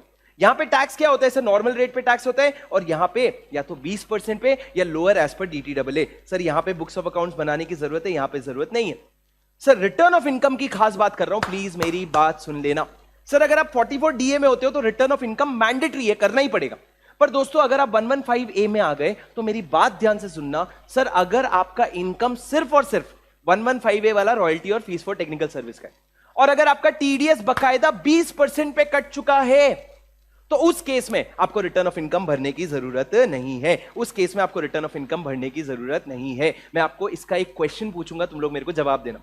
दोस्तों मेरे को अगर मैं तुमसे कहूं रिलायंस इंडस्ट्रीज से मेरे को 10 करोड़ रुपए का क्या मिला, रॉयल्टी का पेमेंट मिला, और इसके साथ क्या है मेरा, इसके साथ अप्रूव्ड अग्रीमेंट है, और इस एनआर का सर इंडिया में कोई, आप समझो इंडिया में कोई परमानेंट एस्टैब्लिशमेंट नहीं है। अब दोस्तों ये एनआर कहां का था पता है, यूएस का था। अब इंडिया और यूएस के बीच में डीटीडब्ल्यूए बना हुआ है कि ये जो रॉयल्टी है ना ये सिर्फ 15% पे टैक्सेबल होगा, ये सिर्फ 15% पे टैक्सेबल होगा। तो मेरे को बताओ सर इस पे क्या टैक्स रेट लगेगा। Tell me what will be the tax rate, tell me what will be the tax rate, please tell me what will be the tax rate. बोलो आपके हिसाब से टैक्स रेट क्या होगा सर? 20% और डीटीडब्ल्यूए व्हिचएवर इज लोअर। अब मेरे को बताओ सर इस पे टीडीएस का रेट क्या होगा, what will be the rate of TDS on that? Sir उस पे टीडीएस का जो रेट रहेगा वो रहेगा बेसिकली 15%। अब मेरे को बताओ सर टैक्स रेट 15%, टीडीएस का रेट 15%, मेरे को बताओ रिटर्न ऑफ इनकम भरना पड़ेगा क्या? मेरे को बताओ रिटर्न ऑफ इनकम भरना पड़ेगा क्या? The answer is yes. पर क्यों सर, टीडीएस तो कट चुका है। लॉ ने बोला यदि टीडीएस 20% पे कटेगा ना तो ही रिटर्न ऑफ इनकम मत भरना, वरना रिटर्न ऑफ इनकम भरना पड़ेगा। मतलब आपका टीडीएस टैक्स रेट क्या है 20% और डीटीडब्ल्यूए व्हिचएवर इज लोअर। आपने टीडीएस अगर 20% पे काटा तो रिटर्न मत भरना, पर अगर टीडीएस लोअर रेट पे कटा है तो आपको रिटर्न भरना पड़ेगा। ये छोटी छोटी बातें है सर, क्या बहुत ज्यादा इंपॉर्टेंट है? प्रैक्टिकली नहीं सर, पर एग्जाम पॉइंट ऑफ व्यू से इंपॉर्टेंट है। हाँ राजा, इससे क्या बन जाता है अपना क्वेश्चन बन जाता है, समझे क्या? Yes sir. आगे बढ़ेंगे दोस्तों, प्लीज मेरी बात ध्यान से सुनना। सर अभी थोड़ा लोचा शुरू होगा, 44DA और 115A में कंफर्ट आ गया। मैं 5 मिनट एक्स्ट्रा लग रहा है लगने दे रहा हूं क्योंकि एग्जाम में यही आएगा, यही लिखना है, बाकी हर चीज एग्जाम में नहीं आएगी। और आ भी गई तो आप सिंपल चीजें लिख लोगे, ये नहीं लिख पाओगे। अब जो तुम सुनोगे ये बहुत इंपॉर्टेंट है सर। आप 115A ही पढ़ रहे हो अभी तक। 115A में अब कौन से पोर्शन में आ जाऊंगा, इंटरेस्ट इनकम। मोस्टली ये इंटरेस्ट किसको मिल रहा है सर? बाहर वाले लोगों को, एनआर को मिल रहा है, तभी तो हम इस चैप्टर में पढ़ रहे हैं एनआर टैक्सेशन। अब सर इंटरेस्ट इनकम अगर मिल रहा है तो हमने ये तो पढ़ लिया कब अक्रूड इन इंडिया माना जाएगा, पर टैक्सेबल कैसे होगा सर? आप देखो सर, इंटरेस्ट इनकम अगर मिल रहा है तो 115A क्या कहता है, सुनना। इंटरेस्ट इनकम अगर मिल रहा है तो 115A पहले नॉर्मल बातें करते हैं। नॉर्मल बातें क्या करते हैं, इधर देखो और सुनो मेरी बात ध्यान से। सर कहता है अगर एक नॉन रेसिडेंट है या एक फॉरेन कंपनी है, अगर एक नॉन रेसिडेंट है या फॉरेन कंपनी है और उसको इंटरेस्ट इनकम मिल रहा है किससे सर? गवर्नमेंट से या इंडियन कंसर्न से, अग्रीमेंट वगैरह नहीं। अगर गवर्नमेंट या इंडियन कंसर्न से मिल रहा है तो वो क्यों मिल रहा है? क्योंकि इन्होंने गवर्नमेंट या इंडियन कंसर्न ने बोरोइंग किया था इन फॉरेन करेंसी, पैसा बोरो फॉरेन करेंसी में हुआ है। तो हमने बोला टैक्स जो लगेगा ना इनकम पे वो लगेगा 20% के हिसाब से। टैक्स जो लगेगा इनकम पे वो लगेगा 20% के हिसाब से। क्या तुम मेरी बात समझ पा रहे हो? टैक्स कौन से परसेंट? 20%। तो अगर कोई पूछे इंटरेस्ट का जनरल रेट क्या है, तुम बस पूछना बोरोइंग फॉरेन करेंसी में हुआ है क्या? हाँ, अगर बोरोइंग फॉरेन करेंसी में हुआ है तो इंटरेस्ट का टैक्स रेट क्या लगेगा? 20% का टैक्स रेट लगेगा एज पर सेक्शन 115A। अब इसमें सर और अलग अलग केसेस कौन से हैं? पहला केस आ गया सर ये वाला जो 194LB का केस है, जो क्या कहता है अगर वो इंटरेस्ट इनकम किसी एनआर या फॉरेन कंपनी को किसी इंफ्रास्ट्रक्चर डेट फंड से मिल रहा है। सर इंफ्रास्ट्रक्चर डेट फंड वही होती है जिसकी पूरी इनकम एग्जेम्प्ट होती है, उससे अगर तुमको इंटरेस्ट मिल रहा है तो हम उस इंटरेस्ट पे सिर्फ 5% का टैक्स लेंगे। क्यों सर? क्योंकि हम चाहते हैं यार तुम यहां पे पैसा लगाओ, क्योंकि हम चाहते हैं तुम यहां पे पैसा लगाओ। ऊपर वाले केस में क्या मैंडेटरी था? बोरोइंग इन फॉरेन करेंसी मैंडेटरी था, पर यहां पे हमने बोला 115A के हिसाब से सिर्फ 5% का लेना, और वही 5% तुम एज ए टीडीएस भी काट लेना under section 194LB, under section 194LB। अरे क्या तुम मेरी बात समझ पा रहे हो? बोलो यस और नो, क्या तुम मेरी बात समझ पा रहे हो? क्या यस और नो? Yes sir. अब दोस्तों उसके बाद मेरी बात ध्यान से सुनो, 194LC क्या कहता है सर? 194LC सर 194LC कहता है tax of interest on long term bonds, tax on interest on long term bonds. दोस्तों प्लीज मेरी बात ध्यान से सुनना। सर ये वाला केस ना थोड़ा पुराना हो गया, आज के डेट में बहुत ज्यादा प्रैक्टिकली रेलेवेंट नहीं है, पर क्या कहता है अगर कोई नॉन रेसिडेंट या फॉरेन कंपनी है उसको अगर इंडियन इंटरेस्ट मिल रहा है किसी इंडियन कंपनी से या किसी बिजनेस ट्रस्ट से, इंडियन कंपनी से या बिजनेस ट्रस्ट से, मेरी बात ध्यान से सुनना, उसको इंटरेस्ट इनकम मिल रहा है और कौन से केस में मिल रहा है? पहला सर अगर बोरोइंग हुआ है फॉरेन करेंसी में अंडर एनी लोन एग्रीमेंट और अंडर लॉन्ग टर्म बॉन्ड्स। मतलब सर आप समझो ये कंपनी ने लॉन्ग टर्म बॉन्ड्स इश्यू किया होगा और उस बॉन्ड्स में इन्होंने पैसा लगाया और उस बॉन्ड्स पे अगर इंटरेस्ट मिल रहा है, और ये कब की बात है? ये 1 जुलाई 2023 की बात है। पहले की अगर बात है, पहले कोई लोन अग्रीमेंट हुआ था या पहले कोई बॉन्ड इशू हुआ था, उसके अंडर अगर ये पैसा मिल रहा है तो इंटरेस्ट रेट कितना लगेगा, टैक्स रेट कितना लगेगा? 5%। सर इतना याद नहीं रख पाएंगे, मैं बताता हूं, सुनो। एक तरफ कौन है? एनआर और फॉरेन कंपनी, वो पैसा ले रहे हैं। एक तरफ कौन है सर? एक तरफ है आपका इंडियन कंपनी या बिजनेस ट्रस्ट जो पैसा दे रहे हैं। सर पैसा इंटरेस्ट क्यों दे रहे हो? क्योंकि तुमने लोन लिया होगा। लोन या तो तुमने लोन अग्रीमेंट की वजह से लिया है या फिर अगर सर आपने कोई लॉन्ग टर्म बॉन्ड्स के अंदर लिया। ये अग्रीमेंट या बॉन्ड्स कब इशू हुए थे? ये 1 जुलाई 2023 के पहले इशू हुए थे। इंटरेस्ट आज दे रहे हो, इशू 2023 के पहले हुए थे, तो सर उस पर कितना इंटरेस्ट लगेगा? मात्र 5% का इंटरेस्ट लगेगा। कितना लगेगा? मात्र 5% का इंटरेस्ट, 5% का टैक्स लगेगा। लेकिन दोस्तों अगर आप रुपी डिनोमिनेटेड बॉन्ड इशू कर रहे हो, रुपी डिनोमिनेटेड बॉन्ड पहले इशू हो रखा है, तो उस पर भी कितना लगेगा? 5%। पर दोस्तों अगर आपने कोई भी और लॉन्ग टर्म बॉन्ड्स या रुपी डिनोमिनेटेड बॉन्ड्स अगर आपने आईएफएससी में इशू किए और आईएफएससी में वो लिस्टेड भी है, तो हमने कहा अगर ये 1 जुलाई के पहले हुआ है तो 5 नहीं 4% लगेगा। पर 1 जुलाई के बाद अगर हुआ है तो हमने बोला उसके लिए हमने 9% कर दिया। तो तुम समझो ये 5% वाला रेट था ना, वो हट चुका है। अब तुम समझो ये पूरा का पूरा जो है ये मोर और लेस इररिलेवेंट हो चुका है। आज के डेट में क्या रेलेवेंट है? अगर 1 जुलाई 2023 के पहले कोई भी तरीके से पैसा लिया था, loan agreement, long term bonds, infrastructure bonds, rupee denominated bonds, तो सब पे 5% का टैक्स लगेगा, हर इंटरेस्ट इनकम पे 5% का। पर आज के डेट में मैं बताता हूं, अगर आईएफएससी की बात आ गई तो 1 जुलाई के पहले जो इशू हुआ था उसपे 4% का टैक्स और 1 जुलाई के बाद जो इशू हुआ था उसमें 9%। पर शर्त यह है आईएफएससी सिर्फ इनफ नहीं है। क्या इनफ है? आपका लिस्टेड भी होना चाहिए, आपका लिस्टेड भी होना चाहिए, तभी जाकर के क्या होगा, तभी जाकर के आपका ये पॉइंट होगा। क्या तुम मेरी बात समझ पा रहे हो? ये जो रेट लिखा, ये जो मैंने बोला 5%, 4%, 9%, ये टैक्स रेट है सर, इंटरेस्ट रेट ही मेरे से गलती हो गई, ये टैक्स रेट है। क्या तुमको मेरी बात समझ में आई दोस्तों? सर ये कौन सा केस है? ये 194 एलसी का केस है। इसी रेट पे टैक्स लगता है और इसी रेट पे टीडीएस लगता है। पर आज के समय में क्या ये बहुत ज्यादा प्रैक्टिकली रेलेवेंट है? सर यदि आपको रुपी डिनोमिनेटेड बॉन्ड दिखेगा तो उस पर इंटरेस्ट इनकम 5% आप मार्क कर सकते हो। पर यहां पे कौन कौन है सर? इंडियन कंपनी और बिजनेस ट्रस्ट का 194 एलसी का केस है।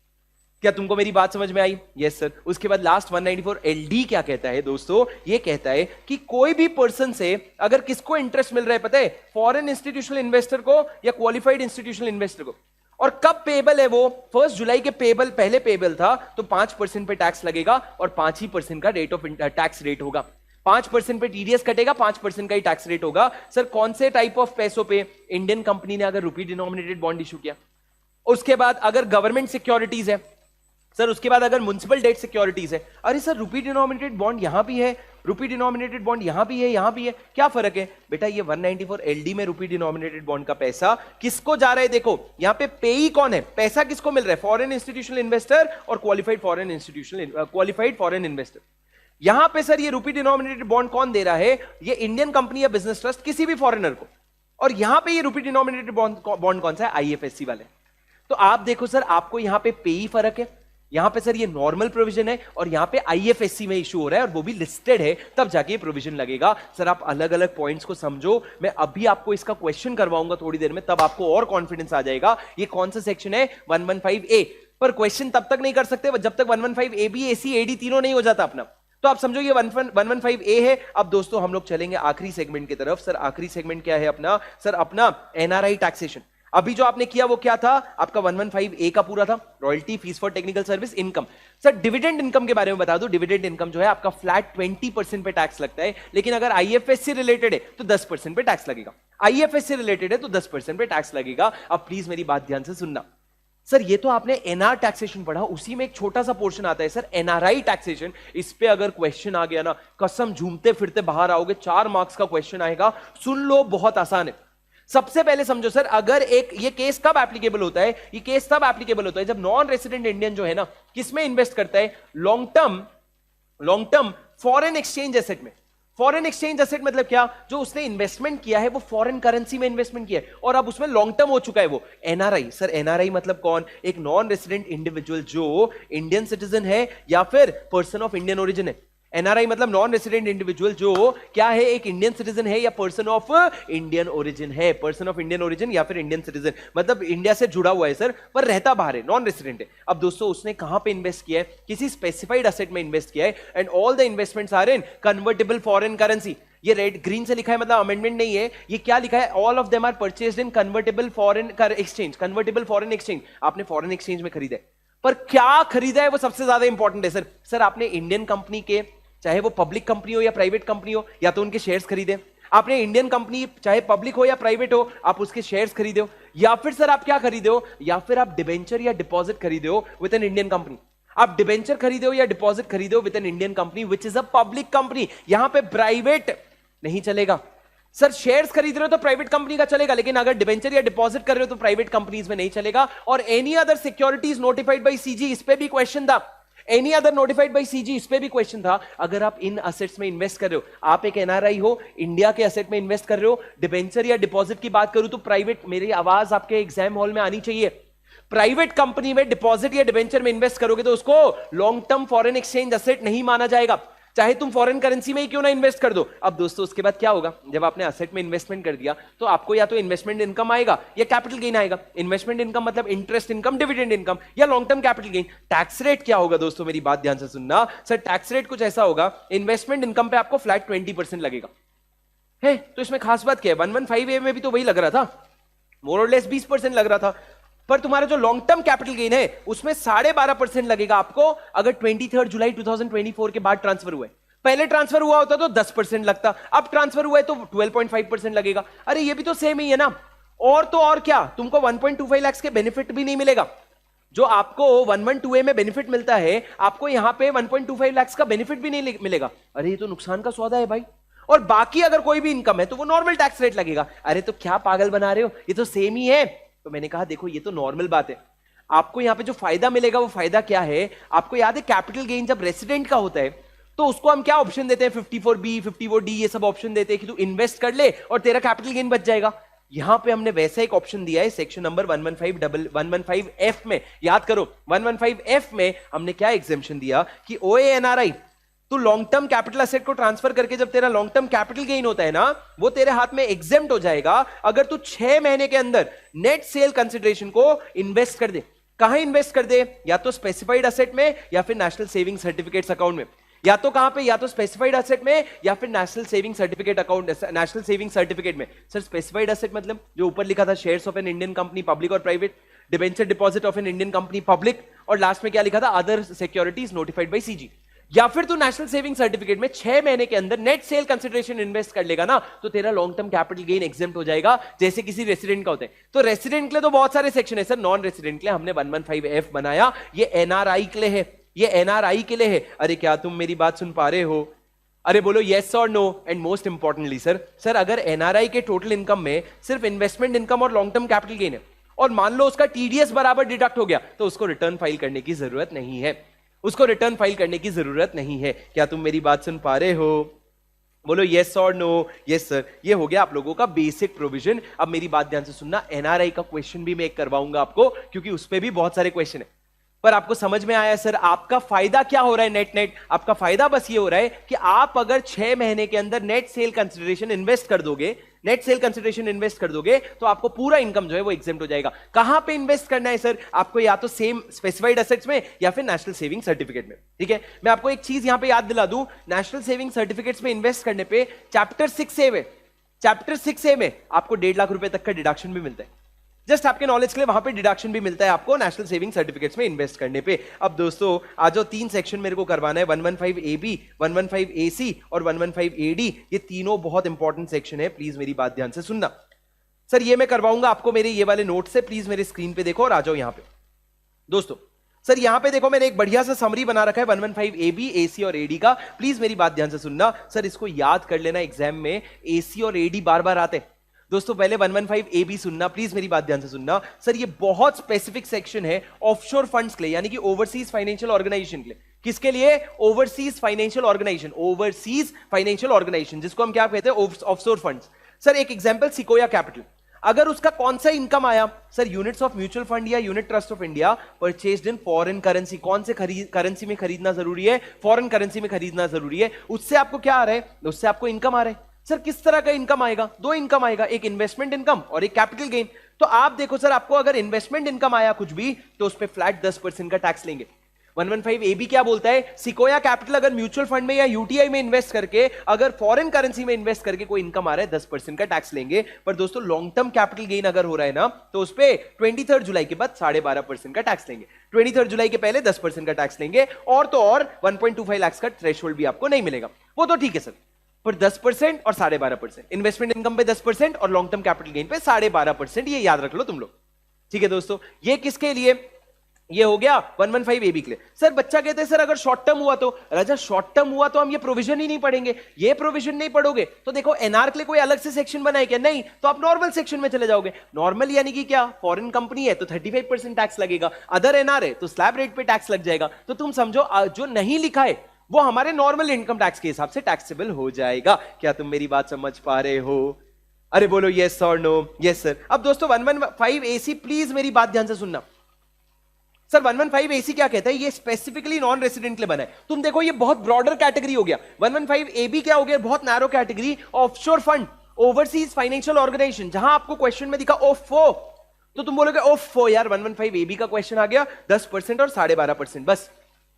पर दोस्तों अगर आपको एनआर का क्या लिखता है, देखो एनआर ने अगर इंडियन कंपनी के बॉन्ड्स में इन्वेस्ट किया या पब्लिक सेक्टर कंपनी के बॉन्ड्स में इन्वेस्ट किया या फिर जीडीआर में इन्वेस्ट किया और सारा इन्वेस्टमेंट फॉरेन करेंसी में, यहां भी फॉरेन करेंसी बोला था, यहां भी फॉरेन करेंसी, क्या क्या इनकम है, या तो बॉन्ड्स में या ग्लोबल डिपॉजिटरी रिसीट्स में, तो सेम इनकम होगा सर, इन्वेस्टमेंट इनकम और लॉन्ग टर्म कैपिटल गेन। जो भी आपको इंटरेस्ट इनकम मिला या डिविडेंड इनकम मिला वो 10% पे टैक्सेबल होगा।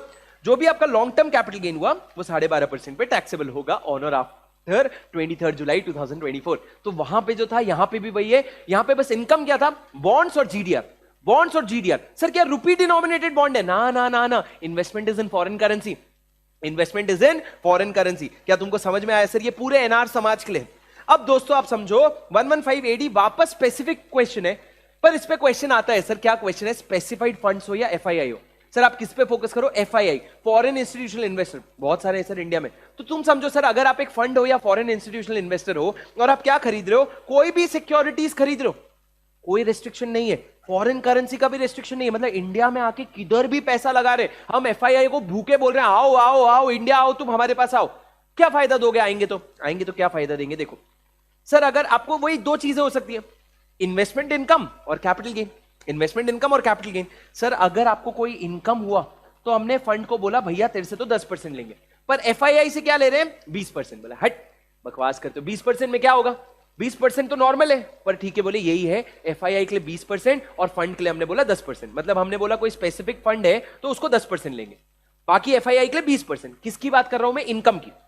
उसके अलावा सर अगर लॉन्ग टर्म कैपिटल, पर दोस्तों अगर आपको 112A अप्लाई होता है ना तो बधाई हो, 112A अप्लाई कर दो, फिर पूरा तुमको 112A का रेट मिल जाएगा कि 1.25 लाख का एग्जेम्पशन और आपका 12.5% 23 जुलाई के बाद।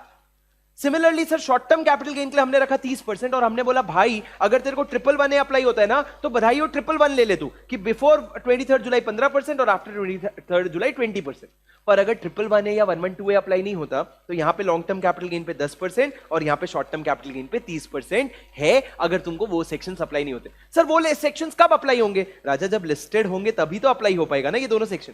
अगर अनलिस्टेड है तो कहां जाओगे, यहां आओगे जहां लॉन्ग टर्म कैपिटल गेन 10% और शॉर्ट टर्म कैपिटल गेन 30% पे टैक्स होगा। अरे क्या तुम मेरी बात समझ पा रहे हो, क्या तुम मेरी बात समझ पा रहे हो, बोलो हां कि नहीं सर, बोलो हां कि नहीं। मैं अगर आपको यहां से दिखाऊं तो आप देखो सर मैंने किस तरीके से डिवाइड किया है। सर अगर आप स्पेसिफाइड फंड और एफआईआई सिक्योरिटीज में इन्वेस्ट करते हैं और फॉरेन करेंसी में जरूरी नहीं है तो इनकम जो भी हुआ उस पे फंड को मिलेगा 10%, एफआईआई को मिलेगा 20%। आप देखो एफआईआई को कितना बोला हमने 20% और फंड को बोला हमने 10%। एलटीसीजी पे हमने बोला 112A लगता है तो बधाई हो, वरना तेरे को क्या करना पड़ेगा 10%, ठीक है। और दूसरी तरफ मैंने क्या बोला, अगर शॉर्ट टर्म कैपिटल गेन है तो 111A के लिए ऑप्ट कर लो, वरना आपको क्या लग जाएगा, वरना आपको 30% लग जाएगा। अरे समझे क्या, बोलो हाँ कि नहीं सर। यस सर, ये तीनों सेक्शन का मैंने यहां पे आप लोगों के लिए बताया पॉइंट। सर 115A ओफो के लिए है, ये म्यूचुअल फंड में इन्वेस्ट करते हैं, ये एनआर के लिए है, ये बॉन्ड्स और जीडीआर में इन्वेस्ट करते हैं, और ये फंड्स के लिए जो किसी सिक्योरिटी में इन्वेस्ट करते हैं। सर यहां फॉरेन करेंसी होना जरूरी है, यहां फॉरेन करेंसी होना जरूरी है, यहां जरूरी नहीं है। यहां पे इनकम पे 10%, एलटीसीजी पे 10 या 12.5 एज द केस में भी। यहां पे इनकम पे 10%, एलटीसीजी में 10 या 12.5 एज द केस में भी, मतलब दोनों सेम हो गया। यहां पे क्या हो गया सर, यहां पे हमने पूरा ही रेट बदल दिया। क्या तुमको मेरी बात समझ में आई दोस्तों? अब कुछ बातें याद रखना। सर अगर मैं ये तीनों में से कोई भी सेक्शन के लिए ऑप्ट करता हूं तो मेरा टीडीएस कटेगा, जिस रेट पे मेरा टैक्स लगना है उसी रेट पे मेरा टीडीएस कटेगा। उसके बाद सर मेरे को पीजीबीपी का कोई भी डिडक्शन नहीं मिलेगा। ध्यान से देखो, ना तो पीजीबीपी का, ना आईएफओएस का, ना चैप्टर 6A का, किसी का भी डिडक्शन मेरे को नहीं मिलेगा। सर लॉसेस कैरी फॉरवर्ड कर सकता हूं क्या? हाँ सर बिल्कुल कैरी फॉरवर्ड कर सकते हो। सर फर्स्ट प्रोवाइजो का बेनिफिट किसी में भी नहीं मिलेगा। सर क्या रिटर्न ऑफ इनकम भरना मैंडेटरी है? दोस्तों यहां पर दोस्तों यहाँ पे एक छोटी सी बात सुनना, आप लोगों के लिए तो फाइनेंस एक्ट 2025 यानी कि मई 26 अटेम्प्ट, सितंबर 26 अटेम्प्ट, जैन 27 वाले अटेम्प्ट वाले बच्चों, तो तुमको बस ध्यान से सुनना है। इस बार एक अमेंडमेंट आया है, पहले यहाँ पे 10% लिखा था, अब इन्होंने लॉन्ग टर्म कैपिटल गेन 12.5% कर दिया। ये अमेंडमेंट ड्यू था सर, ये पहले से ड्यू था, कोई बड़ी चेंज नहीं है। अब आप समझो, अगर आपका ये इनकम यहाँ पे अगर लॉन्ग टर्म कैपिटल गेन हो रहा है तो 12.5%, पर अगर आपका 112A एप्लीकेबल होता है तो आप 112A का फायदा उठा लो, क्योंकि उसमें 1.25 लाख का एग्जेम्पशन भी मिलेगा। बट अपार्ट फ्रॉम दैट, अगर इसी सेक्शन में 115 एडी में आपको अगर आपको बेनिफिट लेना है तो आपका लॉन्ग टर्म कैपिटल गेन अब 12.5% पे टैक्सेबल हो जाएगा। कंटिन्यू।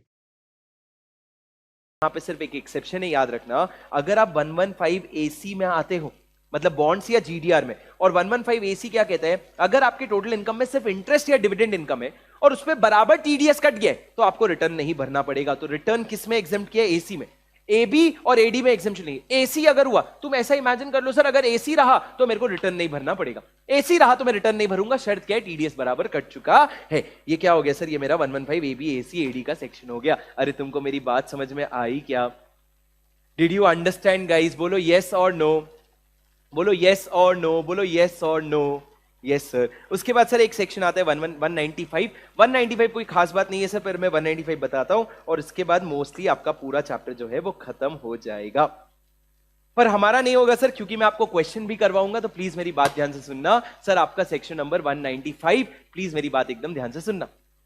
सर क्या कहता है सेक्शन नंबर 195? 195 बात करता है टीडीएस अदर देन, प्लीज मेरी बात समझना, टीडीएस ऑन अदर सम। सर अगर आप कोई भी, तुम लोग इतना ध्यान से कभी 195 सुने ही नहीं हो, सुन लो सर मैंने क्या कहा। कहते हैं कोई भी पर्सन अगर किसी नॉन रेसिडेंट या फॉरेन कंपनी को पेमेंट करता है, किसको? नॉन रेसिडेंट या फॉरेन कंपनी को, और वो पैसा जो उसको मिल रहा है वो इंडिया में टैक्सेबल है, तो वो सैलरी नहीं होना चाहिए और 194 एलबी एलसी एलडी वाला सम नहीं होना चाहिए, क्योंकि सैलरी अलग से कवर्ड है सर, 194 एलबी एलसी एलडी अलग से कवर्ड है। पर उसके अलावा सैलरी कहां कवर्ड है? वो तो 192 में कवर्ड है। तो सैलरी नहीं होना चाहिए, 192 एलबी एलसी एलटी नहीं होना चाहिए, मतलब इंटरेस्ट इनकम नहीं होना चाहिए। उसके अलावा कोई भी पैसा है जो इंडिया में टैक्सेबल है ना, तो आप उस पर टीडीएस काटोगे। कौन से रेट पे? At the rate in force. मतलब जो भी उस इनकम पे टैक्स रेट है उसी रेट पे आप क्या करोगे? आप टीडीएस काटोगे। लेकिन दोस्तों मेरी बात ध्यान से सुनना, सर क्या ये एनआर या फॉरेन कंपनी लोअर और नो डिडक्शन टीडीएस सर्टिफिकेट ले सकते हैं? लोअर डिडक्शन सर्टिफिकेट या नो डिडक्शन सर्टिफिकेट? हाँ सर, ये जो है ये असेसिंग ऑफिसर के पास जाएगा और असेसिंग ऑफिसर उसको लो टीडीएस सर्टिफिकेट दे सकता है, और जितने जो वैलिडिटी लिखेगा उतने समय के लिए वैलिड होगा। अब दोस्तों सबसे इंपॉर्टेंट क्या है सर? ये वाला पॉइंट जो आपको एग्जाम में लिख के आना है। सर ये पेयर जो है, इंडियन पेयर, कुछ पेमेंट्स करेगा, कुछ में टीडीएस काटेगा, कुछ में टीडीएस नहीं काटेगा। चाहे तुम टीडीएस काटो या ना काटो, जो भी पेमेंट तुम नॉन रेसिडेंट या फॉरेन कंपनी को करते हो वो तुमको एक स्टेटमेंट बना के आईटीए को फर्निश करना पड़ेगा। Payer is required to furnish information with respect to such payment whether or not chargeable to tax in the prescribed manner. आपको बताना पड़ेगा कि इस साल हमने ये पेमेंट किया, इस पे टीडीएस काटा और इस पे नहीं काटा, पर तुमको पेमेंट्स पूरा बताना पड़ेगा, चाहे टीडीएस काटे हो या ना काटे हो। अभी सर एक दुविधा है मेरी, बताओ मेरे को। मैं सर फेसबुक को पेमेंट कर रहा हूं, फेसबुक को 3 करोड़ का पेमेंट कर रहा हूं। अब 3 करोड़ में क्या हो रहा है? मेरे को लग रहा है 1 करोड़ पे टीडीएस कटेगा, बाकी 2 करोड़ जो है वो टैक्सेबल नहीं है, उस पे टीडीएस नहीं कटेगा, क्योंकि टीडीएस तब कटेगा जब सामने वाले के हाथ में इंडिया में टैक्सेबल है। तो मैंने बोला 3 करोड़ का पेमेंट कर रहा हूं, 1 करोड़ पे टीडीएस नहीं कटेगा, 2 करोड़ पे कटेगा, सॉरी 1 करोड़ पे कटेगा, 2 करोड़ पे नहीं कटेगा। तो सर मेरे को समझ नहीं आ रहा है what is the appropriate fraction, कितने पैसों पे टीडीएस कटना चाहिए, मेरे को समझ नहीं आ रहा है। तो मैं रोते रोते किसके पास जाऊंगा? एओ के पास, इन द फॉर्म 15E। मैं एओ को अप्लाई करूंगा और मैं बोलूंगा भाई तू अपने हिसाब से अप्रोप्रिएट फ्रैक्शन निकाल के बता दे जिस पे मैं टीडीएस काटूं। अब एओ क्या करेगा सर? एओ एक सर्टिफिकेट बना के देगा कि कितने फ्रैक्शन पे टीडीएस काटना है। सर वो क्या क्या चीजें चेक करेगा? एओ चेक करेगा तुम्हारा टैक्स पेबल क्या आ रहा है, तुमने कितना टैक्स पे किया पिछले साल में, एग्जिस्टिंग लायबिलिटी कितना है, एडवांस टैक्स कितना है, वो सारी चीजें देखेगा और उसके बाद तुमको बताएगा अप्रोप्रिएट फ्रैक्शन क्या है। उसके हिसाब से आप जो है वो टीडीएस काट लोगे, उसके हिसाब से आप जो है वो टीडीएस काट लोगे। क्या तुमको मेरी बात समझ में आई? सर अर्पित ने पूछा सर 115AC वाले और 115A में बॉन्ड में फर्क क्या है? दोस्तों 115AC में जो बॉन्ड है, सबसे पहला वो बॉन्ड स्पेसिफिक है, या तो इंडियन कंपनी या पब्लिक सेक्टर कंपनी या जीडीआर है। पर वो बॉन्ड्स जो है वो फॉरेन करेंसी में इशू होती है। जो आप 115A में पढ़ रहे थे वो मोस्टली इशू रुपी डिनोमिनेटेड बॉन्ड्स थे, वहां पे फॉरेन करेंसी वाले बॉन्ड्स मोस्टली कवर्ड नहीं थे। तो मोस्टली जब आपको जीडीआर दिखेगा ना तो आप 115AC में आ जाना। जब आपको रुपी डिनोमिनेटेड बॉन्ड दिखेगा तो आपको थोड़ा सा दिमाग लगा। That's it guys, I hope ये वीडियो आपको बहुत पसंद आया होगा।